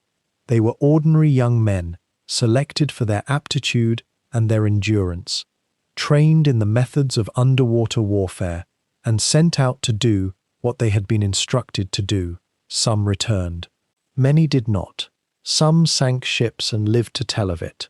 Others were sunk themselves, trapped in the darkness of the North Sea or the Baltic, their small wooden bunks becoming their tombs, the cold northern waters that they had learned to navigate becoming, in the end, their final resting place. The Type 2 would never be remembered as the weapon that won the war, because no such weapon existed. The Atlantic U-boat war, that terrible grinding struggle that lasted for 6 years and cost hundreds of thousands of lives, was fought primarily by larger boats in larger numbers. The Type 2 would be superseded, relegated to training duties, shipped overland to inland seas where the real war seemed distant and almost unreal. And yet in the early days, when the outcome of everything was still uncertain, when the war was young and the future unmapped, these small canoes carried the entire hope and ambition of a reborn submarine force. They proved that the dream was not merely memory. They proved that it could be realized, that it could take shape in steel and diesel and human nerve. Perhaps this is the most profound reflection we might carry forward from the story of the Type 2, that even the smallest beginning can contain within it vast potential. That limitation sometimes forces innovation, that the boats that came after, the legendary U-99-5 and U-534, and the great Type 7 that would dominate the Atlantic, all learned their first lessons from these modest vessels in northern harbors. The Type 2 was not the war itself, but it was the opening. It was the moment when a forbidden dream became reality. It was the small canoe that, through its very existence and its early patrols, quietly announced to the world that Germany had returned to the submarine war. And as that grey dawn in Kiel Harbour deepens into memory, as the fog begins to thin and the first light touches the water with something almost like gentleness, we might consider what these boats mean to us now, so many decades removed from their time. They are reminders, perhaps, that history is not always written by the largest forces or the most dramatic gestures. Sometimes it whispers. Sometimes it begins in a harbour at dawn, in the diesel fumes and the creaking